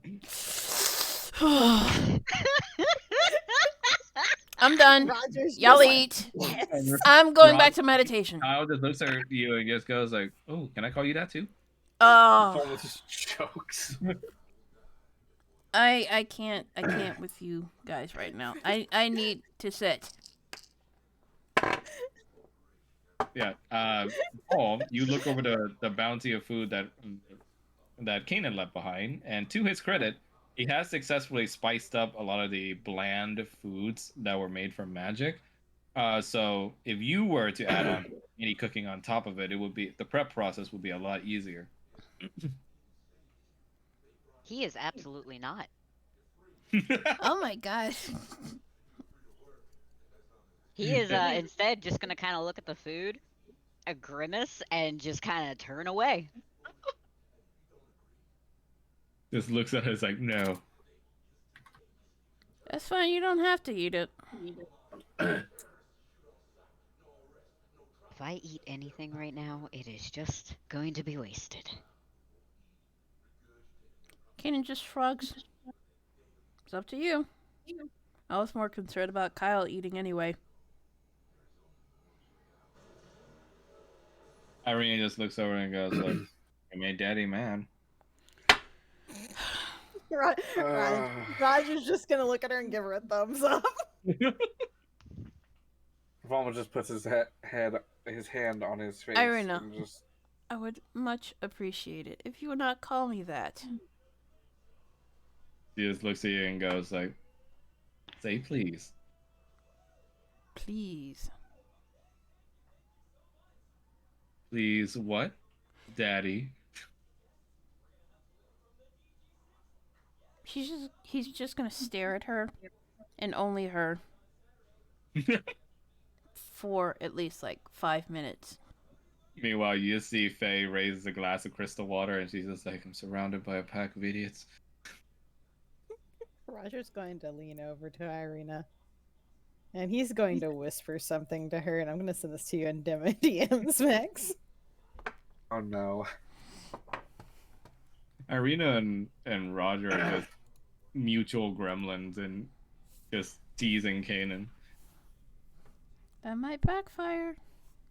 And then he's going to go over to the table of food and get like a sandwich, basically. Irina just goes over to you with like a little platter of food on her in order to bother you further, and she's like, "So, little birdie told me you liked eggs." That's gonna cause Paul to burst out laughing. He doesn't react. And he's just staring. She has like a little deviled egg on her fork, and she just kind of points in your direction. Eh? You like this, Big Man? Paul just drops his fork. He's not gonna react, and he's just gonna keep staring at her. She just slowly brings it up to your mouth. And like you just stand there just staring at her, and she just kind of mashes the egg a little bit against the corner of your mouth. Come on. Can I offer you an egg in this trying time? He's gonna bite the fork in half. She goes like, "Oh!" And then spit it out of his mouth. He retracts the broken off fork and just goes like, "Oh, oh, you're guess you really are a big fan of eggs." Irina can see a subtle eye twitch in his left eye. Irina, you are playing with fire right now, and you are going to get burned if you do not learn to get away. She delights in seeing the eye twitch and the fall, but then goes like, "Well, last I heard, Mr. Bahamut's chosen here wasn't afraid of fire." Wait, what's going on with my HP? Wait, what's going on with it? Look at it. Oh, that's weird. Yeah. Can you let me fix see. it? Yeah. Yeah, I'll fix it. Thank you. Roger is over there mashing up some fruit to put into his sparkling water. He just looks at you doing that and just like shakes her head slowly. God, even when you were a child, you did that at the dinner table. He just looks at her. You ever tried? It says no.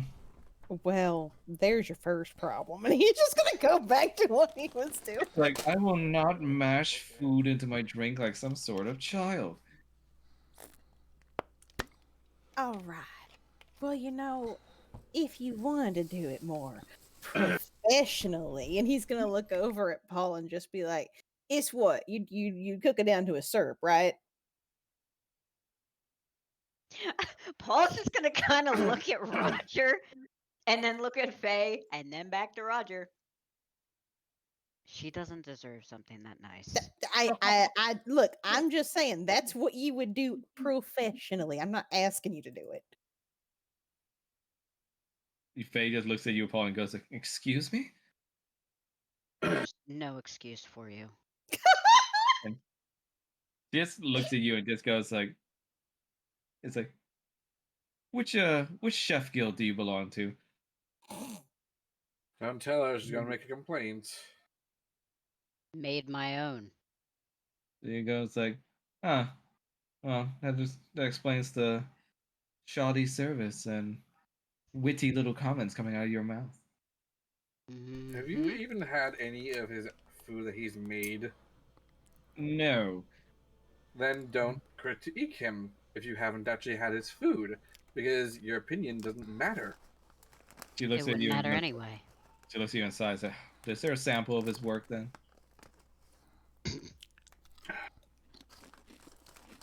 I mean, if you're smart and you come with us to Hope's Haven, I'm certain that you will get a chance to try his food.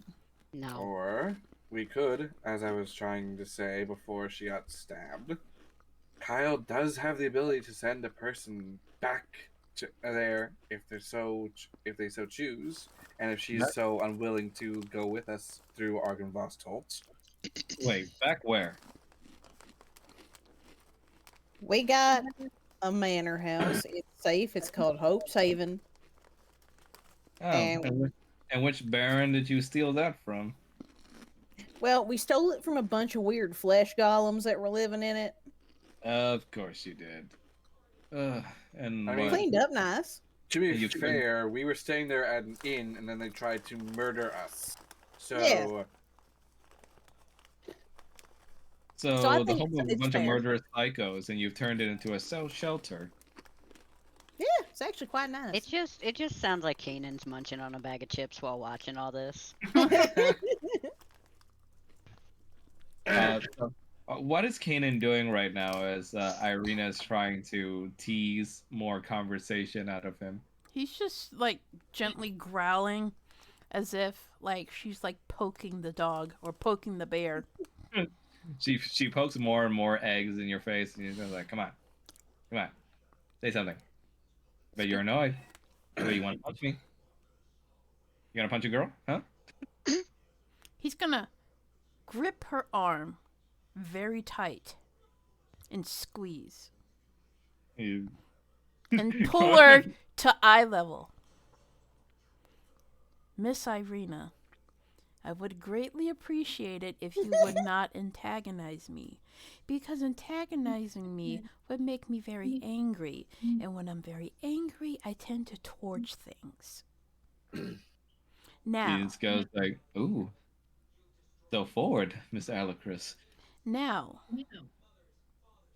please, let me brood for a bit.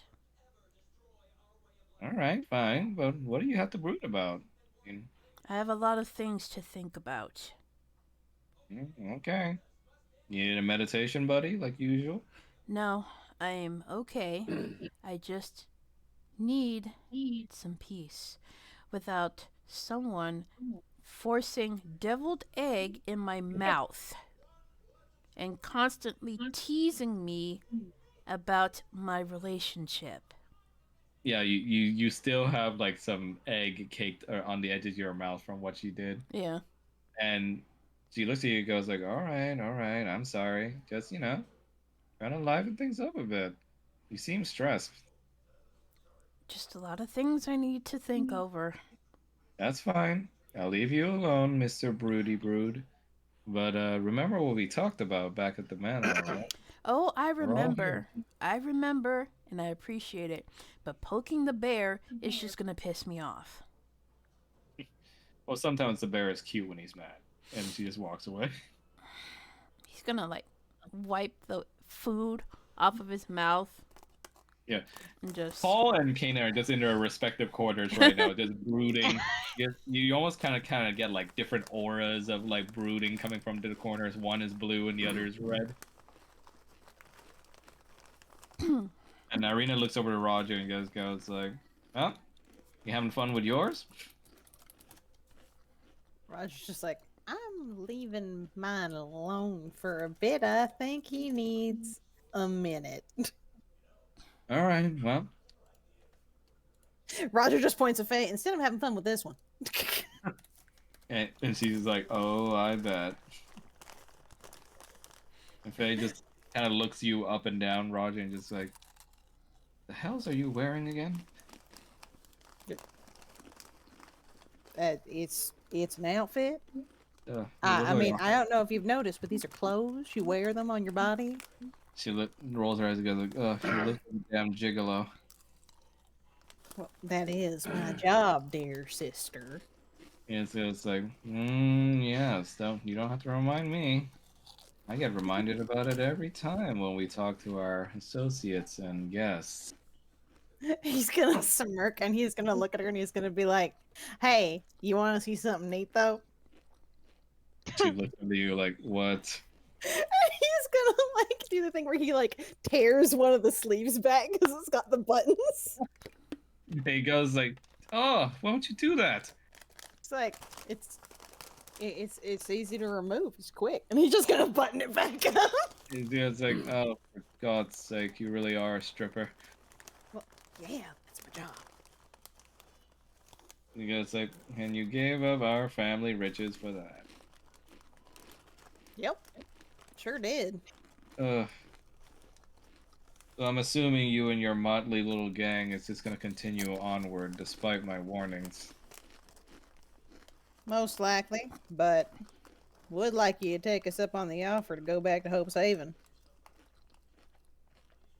Is there a clean bed and a bath? There's bed and bath. And the ground is consecrated. Bed, bath, grounds consecrated. We've got a cook on staff. We've got a blacksmith, and we've got Lavinia. We also have a market. We also have a shopkeep, and we also have a house spirit who tends to the home. She just shakes her head and goes like, "What is a Lavinia?" And an alchemist is one way of describing her, given she makes all sorts of different potions and various things. Oh, good. I'll have to discuss matters with her. Could use a... She's invisible, though. She's what? So her experimentation caused her to make something that made her invisible, more or less indefinitely. You'll find her when she's wearing clothes, though not at night. So you let this naked, invisible woman running around doing God knows what in your establishment? I mean, what else are we supposed to do? Chain her up in a room? That's even worse, I think. And she just looks at you and goes like, "Kick her out!" Well, I mean, that ain't the point. She sighs and goes like, all right. Leaving aside the fact that you've somehow acquired some sort of quack as your house alchemist, I suppose I have nowhere else better to go." I think you'll like it. It'll grow on you. She just groans and rubs her forehead. I mean, it ain't as nice as Mom and Pa's place, but it's got its own kind of charm, and it ain't like it's, something from Rackshitter District. It's not going to be something where you're going to look into it and probably faint. All right, fine. It's also not infested with vampires the way Valaki is. I would hope not. And we cleared out all the flesh golems. You don't got to worry about that or any haunted dolls. Yes, I just have to worry about the invisible woman that is running around the place. She's harmless. Yeah, weird but harmless. Well, how are you planning on getting me there then? As I said, Kyle has bonded with the house spirit and is able to send a person. Kyle just goes like, yeah, like this. Boop. And he taps her on the hip and she just goes like, "What did you?" And she just disappears. And Kyle just goes like, "Oh, I was just like trying to test it. Oops." It's fine. It had the desired effect anyway. Now we can have some peace. Roger's just gonna clap his hands together, and he's just like, "The only thing that I wish is that I can be there to see her face." Irina just looks at all. It's like, "All right, well, we should probably eat the rest of this food that Kanan proved that for us, yeah?" Kanan's gonna take a big leg of ham and he's gonna put it in his mouth. The whole thing in his The mouth. whole thing, and then Unhinges jaw like snake. the only thing that comes out is the bone it's stuck on. You all just hear this like visceral sound of gnashing flesh as he somehow fits this entire leg of ham inside his mouth. And when he slides it out of his mouth, there's just the bone left. And there's a loud gulp in the end. Paul just blinks. What? And Irina just looks over to you, Kanan, and just goes like, "Hungry, are you?" He's gonna ignore her and then get like a big old glass of sparkling water and downs it in one gulp. He just goes like, "Oh damn, is he going through puberty or something?" I'm 35. So am I. Roger's going to get She looks together. at you and she looks between Kanan and Paul and goes like, "Wait, you two are the same age?" I guess. Paul just shrugs. She looks over to Paul and says, well, looks like old man has a friend." And oh dear. Sure. Roger is going to get together some food for that he thinks that Paul might eat, and he's going to go over and sit with Paul and just hand him some. Okay, so what exactly do you think he would eat? What are you giving to him? Oh God. That's a better question. You know what, Rattles? I don't know because Paul's just not going to eat anything right now. We're gonna say that he's made him a very simple ham sandwich. Something that he might Yeah, eat. you present before him like a ham sandwich, like sandwich between two like baguettes. And Roger, or sorry, Paul, you look at this really just basic sandwich that is just, you know, invading your senses with the smell of spices. How do you react? I know it's not your choice, food of choice, Chef Wolfgang, but you know. Yeah, I'm gonna say there is a chef named Wolfgang in universe since you brought it up. If I made Ramsey a tiefling, Wolfgang can be like, let's see. I'll make him like a dwarf. Oh boy. Wolfgang Puck as a dwarf. Beautiful. Paul And everyone is, just kind of expectantly stares at you, Paul. Well, mostly out of worry because they all seem like they want you to eat. Paul's just gonna be looking at the sandwich and just kind of mutter thanks, but just pass it right back to Roger. Roger's just like, I'll hang on to it for you. And he's just gonna try to lean up against him. Kanan actually looks a little bit hurt from that, but he kind of just shrugs. Oh, no. Yeah. You fucking stole the spices. He didn't steal it. He borrowed them. Without permission? He was unconscious and he needed to feed Kyle. So you had no consent. You know what, bitch? Fine. He stole them and he's gonna put them right where he found them. I thought he was going to say they're going to put them somewhere else, and I was alarmed for a minute. I was like, are we going to be trying to be concerned? Kyle and Irina see your expression, Kanan, and Kyle just looks at you and goes like, I liked it. Kanan kind of shuffles his fingers and he's like, thanks. Irina looks at you and goes some like, of the meat that he made. Irina looks over to you, Kanan, and goes like, Give him some time. He's a lot like you back during the whole. He like makes like a gesture over her eyes. Dark phase you had going on. So, pretty sure he appreciates the gesture. He's just in a state. I will say Roger is eating, so there's that. Falmouth is eating some of the meat that Kanan prepared. Irina gestures everyone. See, everybody else is eating. Yeah. Roger has also got his tail like wrapped around Paul's waist. No. Don't He skewer may not him. entirely. He probably is not entirely aware that he has his tail wrapped around Paul's waist. Paul doesn't realize he has his tail wrapped around. Don't Roger. don't skewer him. Falmouth is just looking back at the sealed cave and just kind of wishing that they'd mined some of the mithril before sealing it. You see Kyle looks over to you, Falmouth, and just holds the mithril in his hand and just goes like, "Hey, Mr. Falmouth, Hmm? got a Yes, proposition." Kyle? He starts talking like strangely to you. He's like, "I got a proposition. See, I'm not going to make a weapon for you without your father's permission. we'll talk about that later. See, but later on, how about using me as goes around and get some of this more mithril stuff?" We would need another entryway first in order to be able to find a way back.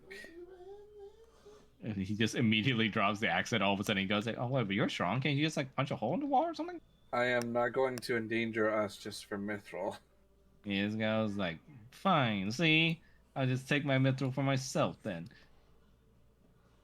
Kyle. And he goes like, "Special K does not go by such a name. See." Oh Kyle. dear. He looks over to you. It's like, "Yeah, see." Kane's gonna shoot him like that dad glare. And Jim goes like, "Okay, fine, God."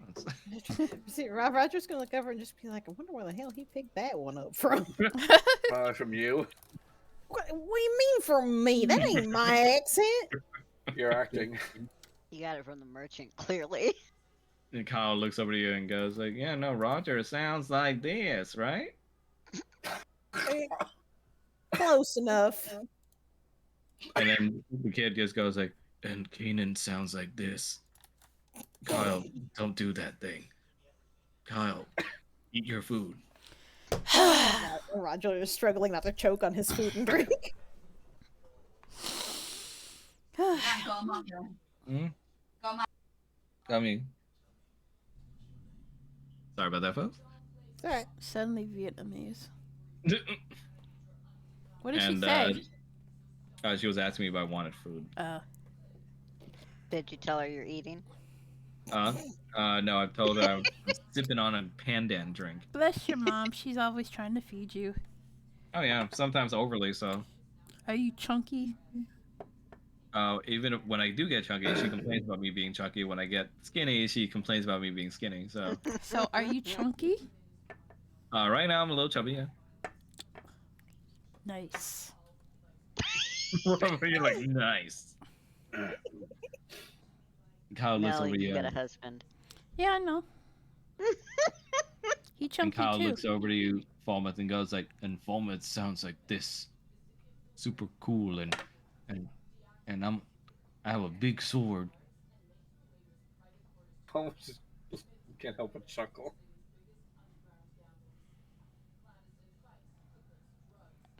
And then he just looks over and says, "And Paul sounds like this, where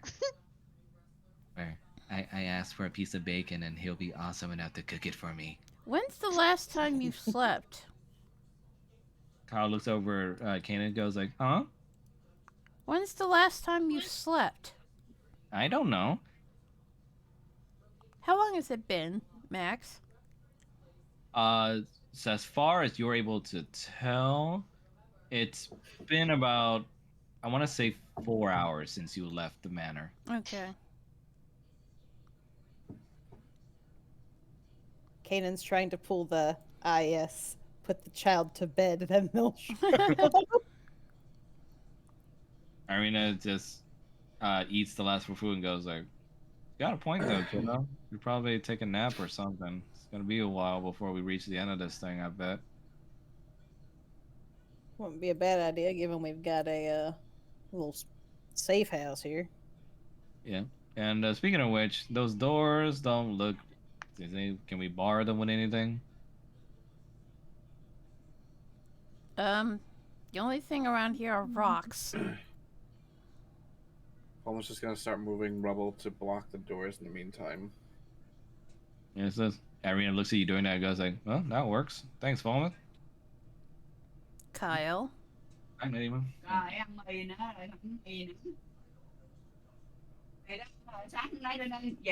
Hmm?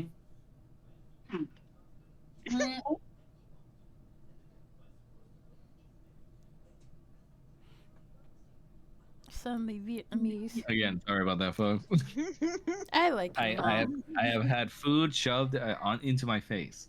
I was gonna say I hope she you sounded said. she sounded unconvinced. I hope you told her thank you. I did. Okay. But Kyle looks at you, Kenny, and goes like, "Oh no, not now! Don't can't be bedtime now. We just did an awesome thing." And we're taking some downtime, so it's the perfect time for you to take a nap. And he just looks at you all and goes like, "Only if one of you will tell me a story." So wait. Not it. Which just immediately looks at Roger rather. Roger's like, all right, look, I did stories last time. I'm sure one of y'all got something you can tell the child. Kyle looks over to Kanan. I unfortunately do not have anything prepped to tell him. I mean, you were a merchant, right? I was a long What's the time what's ago. the weirdest customer you ever had? Weirdest thing you ever sold? He Do you want to kinda, roll for history? yeah. I need to Go and think. roll for history. He kind of thinks for this. Nice. Kyle just goes like, "Wait, not yet." He like runs to get like possibly some milk, Oh my god! and then Just blinks. and then like a few slices of ham that he like completely overkills with more spices. Oh my god. I'm just gonna dip it in the milk. It's fine. Yeah. Runs over to the corner, and like gets in his sleeping bag. Okay. I'd say the strangest customer I've had. Oh god, it's been so long ago. I will be right back, guys. 1 sec. Okay. Should I wait? Yeah. We can take a small break while we wait for that. Okay. No way. Okay. I'm just catching up to everything you guys are posting in the group chat. Oh god.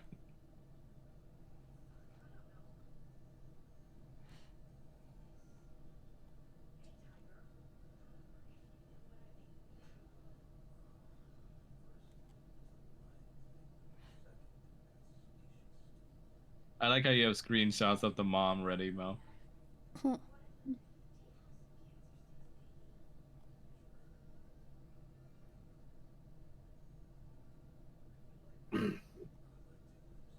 So, how's everyone doing? All right. That's good.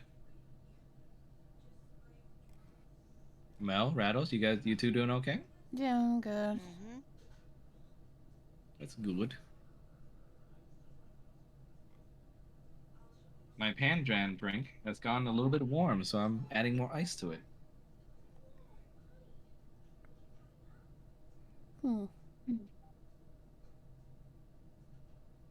Hell's a Pam G. Oh, you never heard of a pandan drink? Oh, let me find a picture.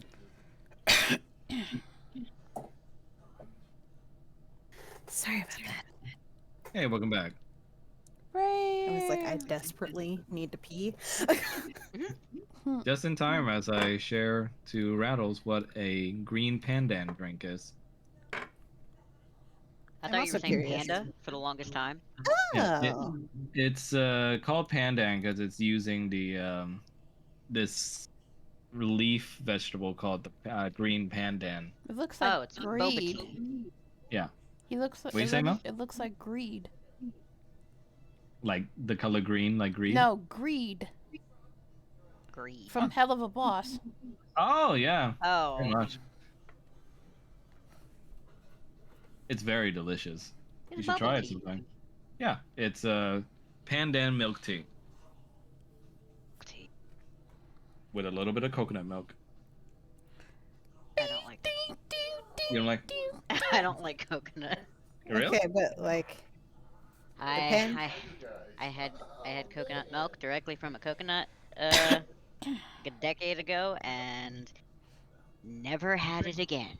Okay. okay, but the pandan and coconut jelly looks nice. Oh yeah, that's a favorite by Vietnamese people too, because our culture doesn't allow for a lot of like fancy desserts, so our dessert is Jello cakes a lot of the time.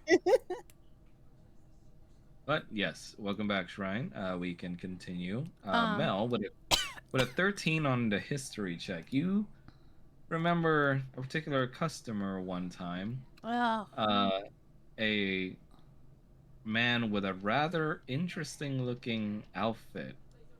He was a rather crimson tiefling with a dark red skin color. Oh dear. I think I remember meeting a tiefling back in my merchant days with dark red skin color. He was adorned with all sorts of accessories that bordered between overly flashy and also just tacky.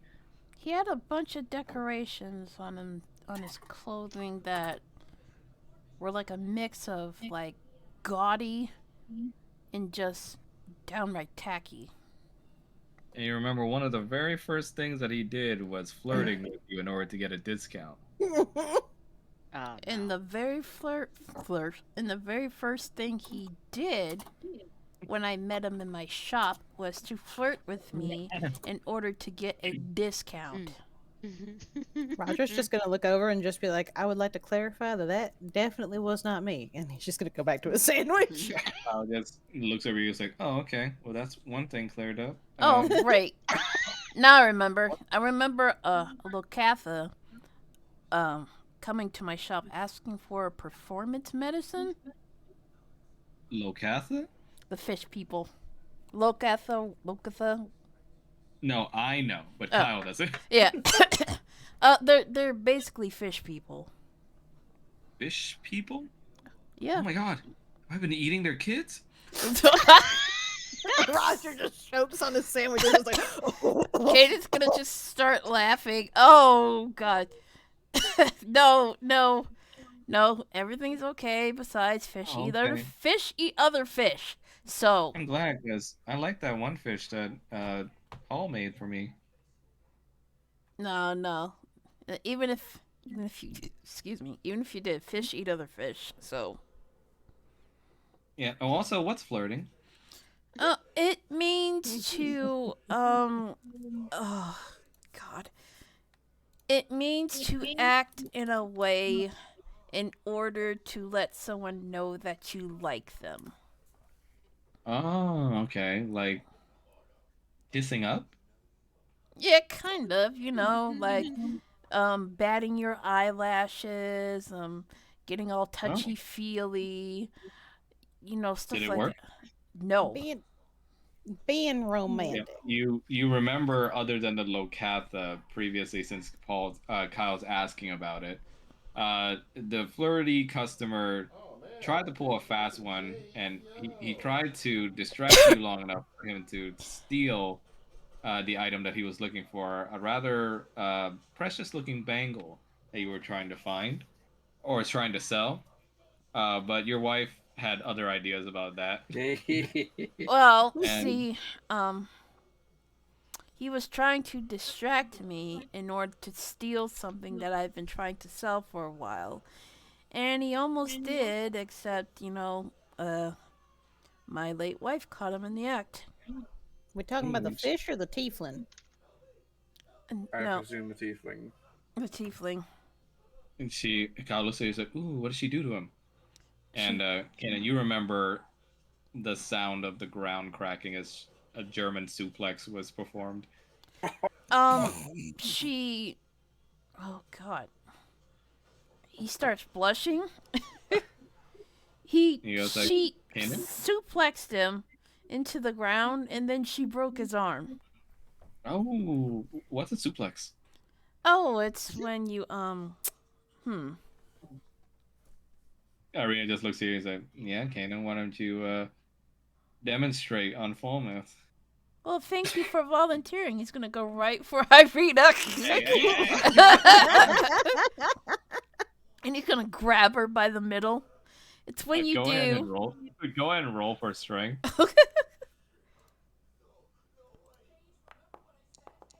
Oh, come on. And she's gonna try and roll for strength too. She has no bonuses in this. My God. Really? Oh my! I hate everything. She doesn't break out of your grip, but she just contests your strength. He just goes like, no, Mr. Kanan, and there's a perfectly strong dragon man over there for you to train with. Oh, but I prefer to use the young woman in front of me since she's been sassing me all day. And go ahead and roll for strength again, and she'll roll for strength too. Okay. Roger's just gonna be like, God. Oh no! Roger's just gonna be like, I mean, use is one way to say it. You immediately get a hold of her and get her in a headlock. So you're gonna wrap your arms around like this. Hey, let me go. And then He looks at you and goes like, "Are you all just watching this?" And he's gonna attempt to suplex her. Immediately just suplex her hard, and she just goes like, "Oh!" And that's a suplex. And Kyle just goes like, "Oh, that's such a cool move." Yeah, my late wife taught me. And he just goes, "Can you teach me too?" Maybe, but we're gonna have to find something small enough for you to practice on. He kind of looks over to Paul's direction where Jin is. And Jin just kind of hides behind Paul's body. Is there supposed to be music? Paul doesn't register any of this because he is dozed off on Roger. He's dozed off? Mm-hmm.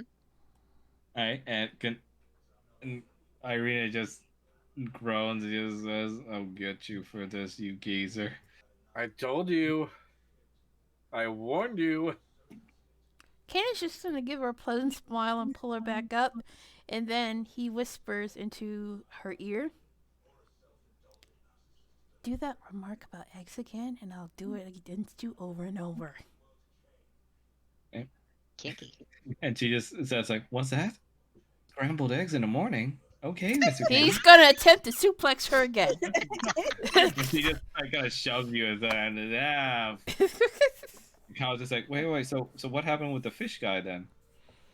Oh, well, the fish guy was just he starts blushing again. He was asking for performance medicine, which is really weird because I thought fish laid eggs. Performance medicine, like dancing? Yeah, Kinda. like dancing. Yeah, exactly. Huh. I didn't know you had medicine for that.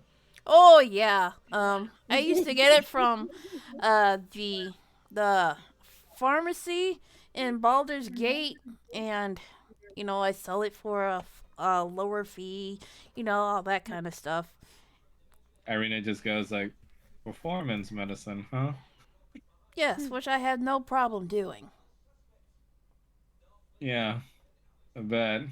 How much of this performance medicine that you didn't need that you ended up buying, Mr. Alecris? I bought the medicine because it was popular with single men.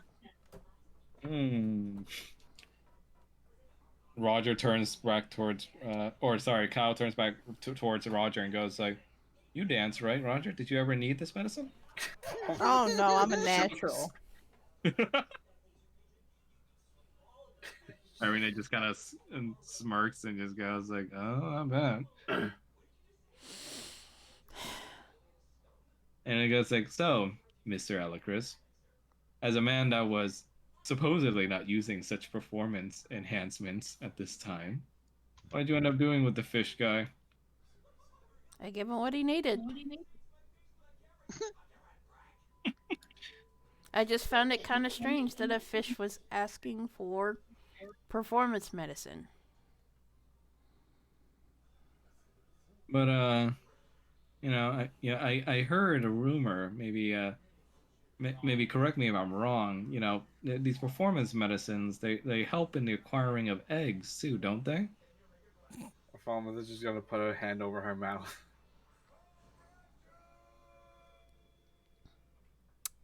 Sometimes, when those who are poor, when they perform, it sometimes produces eggs.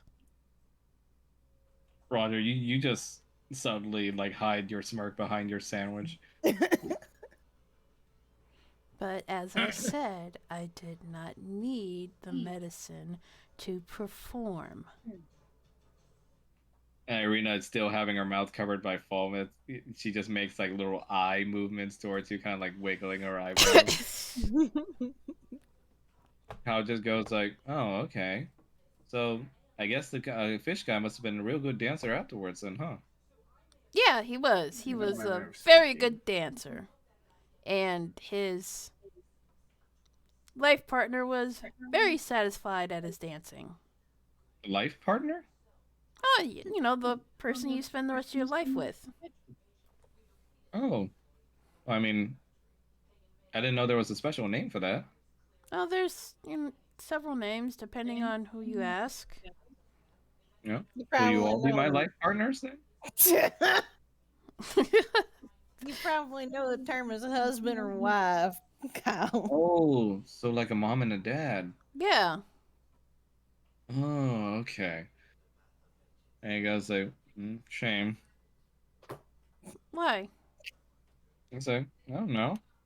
I wanted us to be life partners because. Oh my God, no! Oh, Kyle. You guys are my family, and I want to be with you forever. Oh. It's not. It's not. It's. It's not the same thing. It's a romantic term. Yeah, it's romantic. It's not like a kid to the parent, which is kind of more like what you got going on here. Oh. I mean, this stuff is confusing. Parents, yeah, it can be. Yeah, it can be very confusing, but like with you and me, we are more like father and son. If if that's all right with you. Of course, you're my dad, Kanan. Oh God, he's just gonna. Oh, smiles. He's just gonna kind of just get a little misty-eyed and then kind of just cover his face. Yeah, I'm glad to hear that.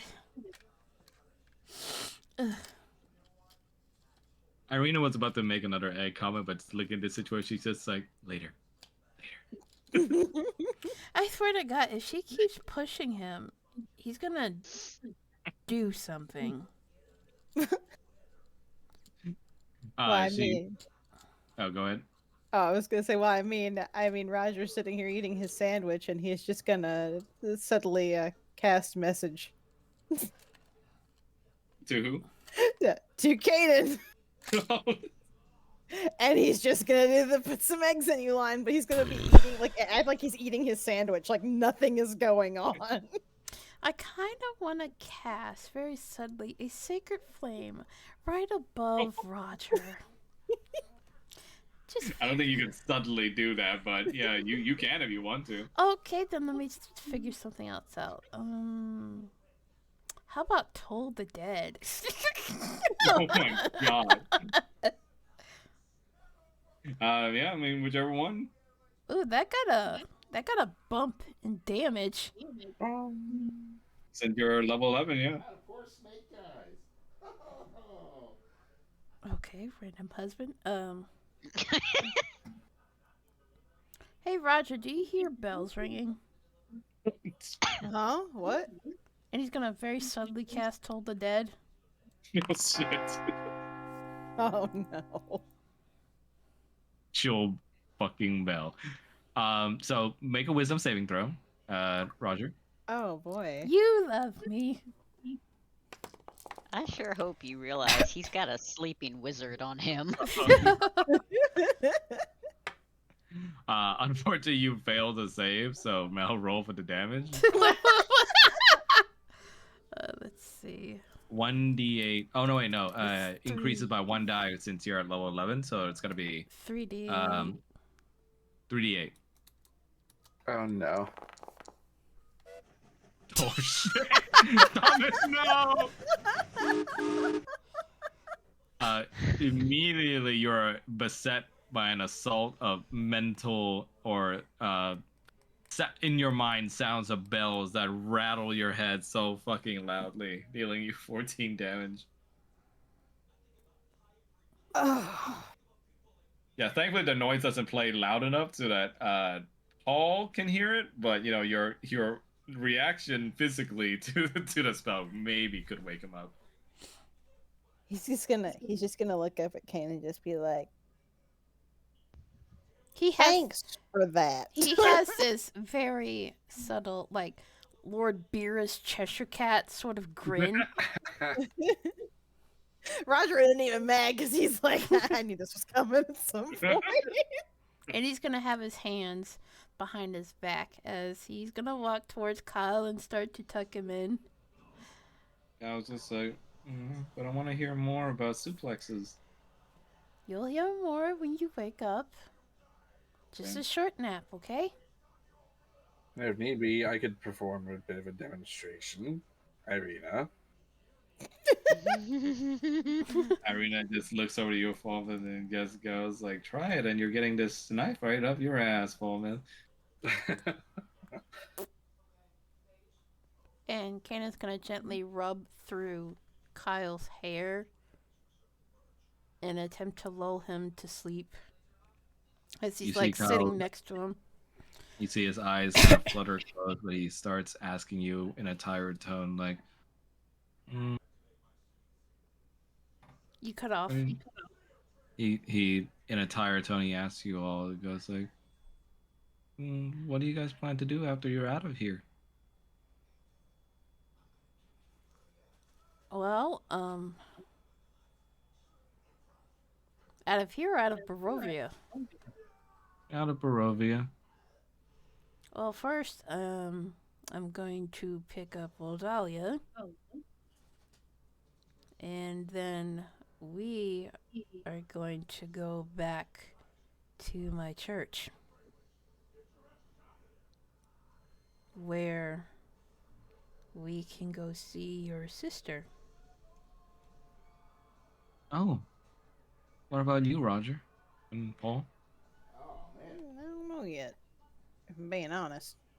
Gonna go back. I mean, I know that, and he's just gonna kind of like nudge Paul, and it's just like, wherever this one's going, I'm going for sure. He looks over to Falmez. Falmez? I haven't really thought of it. There's a number of things I could do, both here, I suppose, if we are able to just deal with Strahd, and also things I could potentially do outside of Ravenloft. I'm not really sure yet.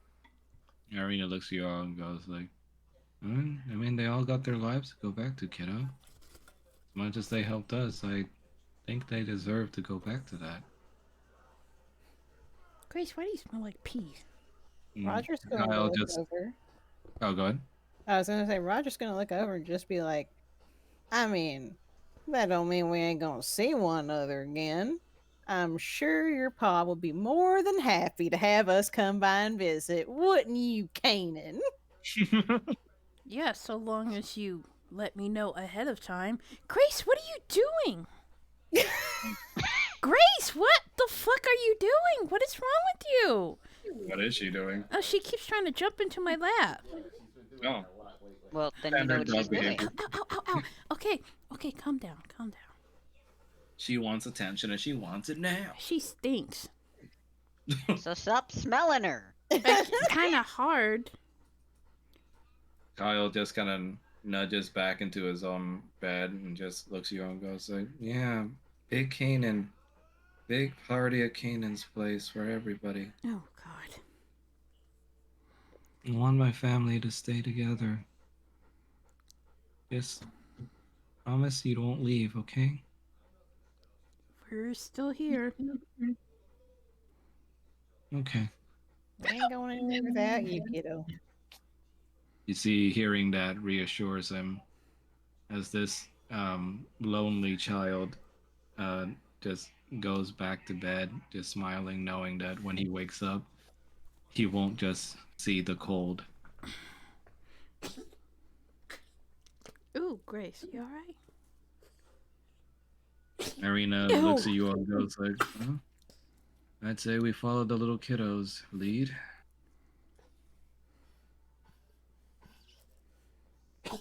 She looks over Falmouth. You mind if I keep watch with you tonight? I don't mind.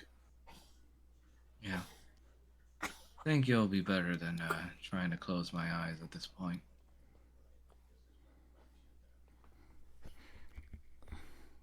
I'll keep watch over this door.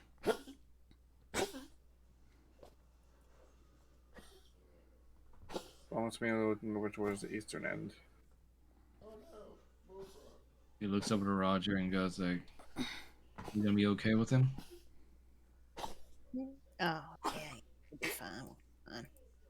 I mean, the whole. She gestures over to her arms, kind of referring to his bruises situation. He's just gonna kind of look at her, look at Paul, and then look back at her and just be like, "I mean, we'll figure it out as we go." She nods and says, "All right, if you're sure." Good night, y'all. Good night. Good I'll night. keep watch. Oh, the poor hybrids. Oh my gosh. Oh, that. That was my husband watching TV. Okay. All right. And with that, you guys take another long rest. Long rest. Good. Roger can get his health points back. Yak song. After being Yak Taco Bell song. Not very in the long. head. Sing again. Yak song. Yak After he was just given the mother of all migraines from Kanan over there. Hey, he started it. Oh no, he did. That's why he ain't even mad. He's the one that did it. He knows. And then he suplexed fucking Irina. I just saw how quiet everyone went when Irina was like, "Are you all just watching this happen?" All of us, yeah. And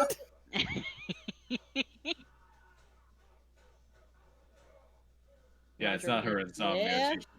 She just can't sleep because of a bruise on her head. Orlando Bloom, the new warrior of light. What'd you say, Mel? I said Orlando Bloom, the new warrior of light. No, yeah, the new Viper class, pretty much. Looks exactly like Edward Kenway's outfit too, just with Orlando Bloom's face. But yeah, I think we can call it for today's session. Okay. Okie doke. You guys successfully defeated your shadow versions and managed to come out victorious and gained a new level even. Yay. Roger had Yeah. a very close shave. Yak Yeah. song. So just go ahead and like add in an entry on what spell you want, and then I'll go ahead and put it in manually myself. Yeah, I put it in mine in my spell list. Yep. Feel free to look at any of the books that Foundry has too, for spells.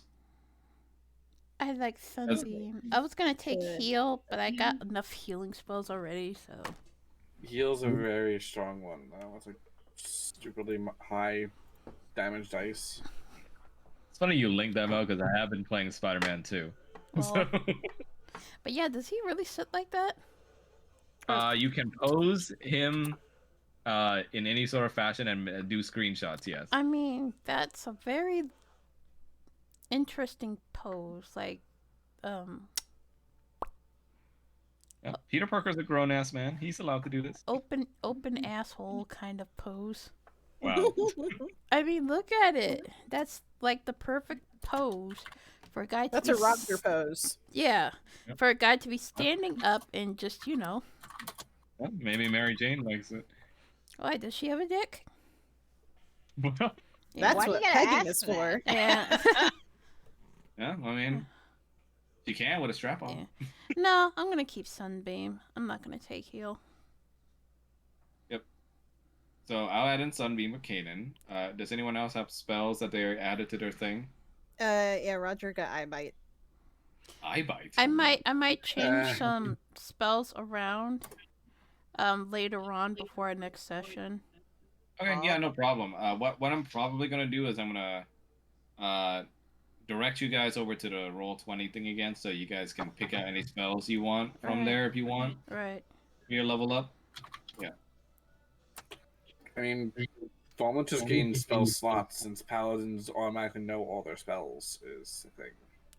Okay, so you don't get to learn a new spell yet, right? I don't learn new spells since he already knows all of his spells, period, of whatever level he can cast. It's just he can pair different spells per day and have more spell slots.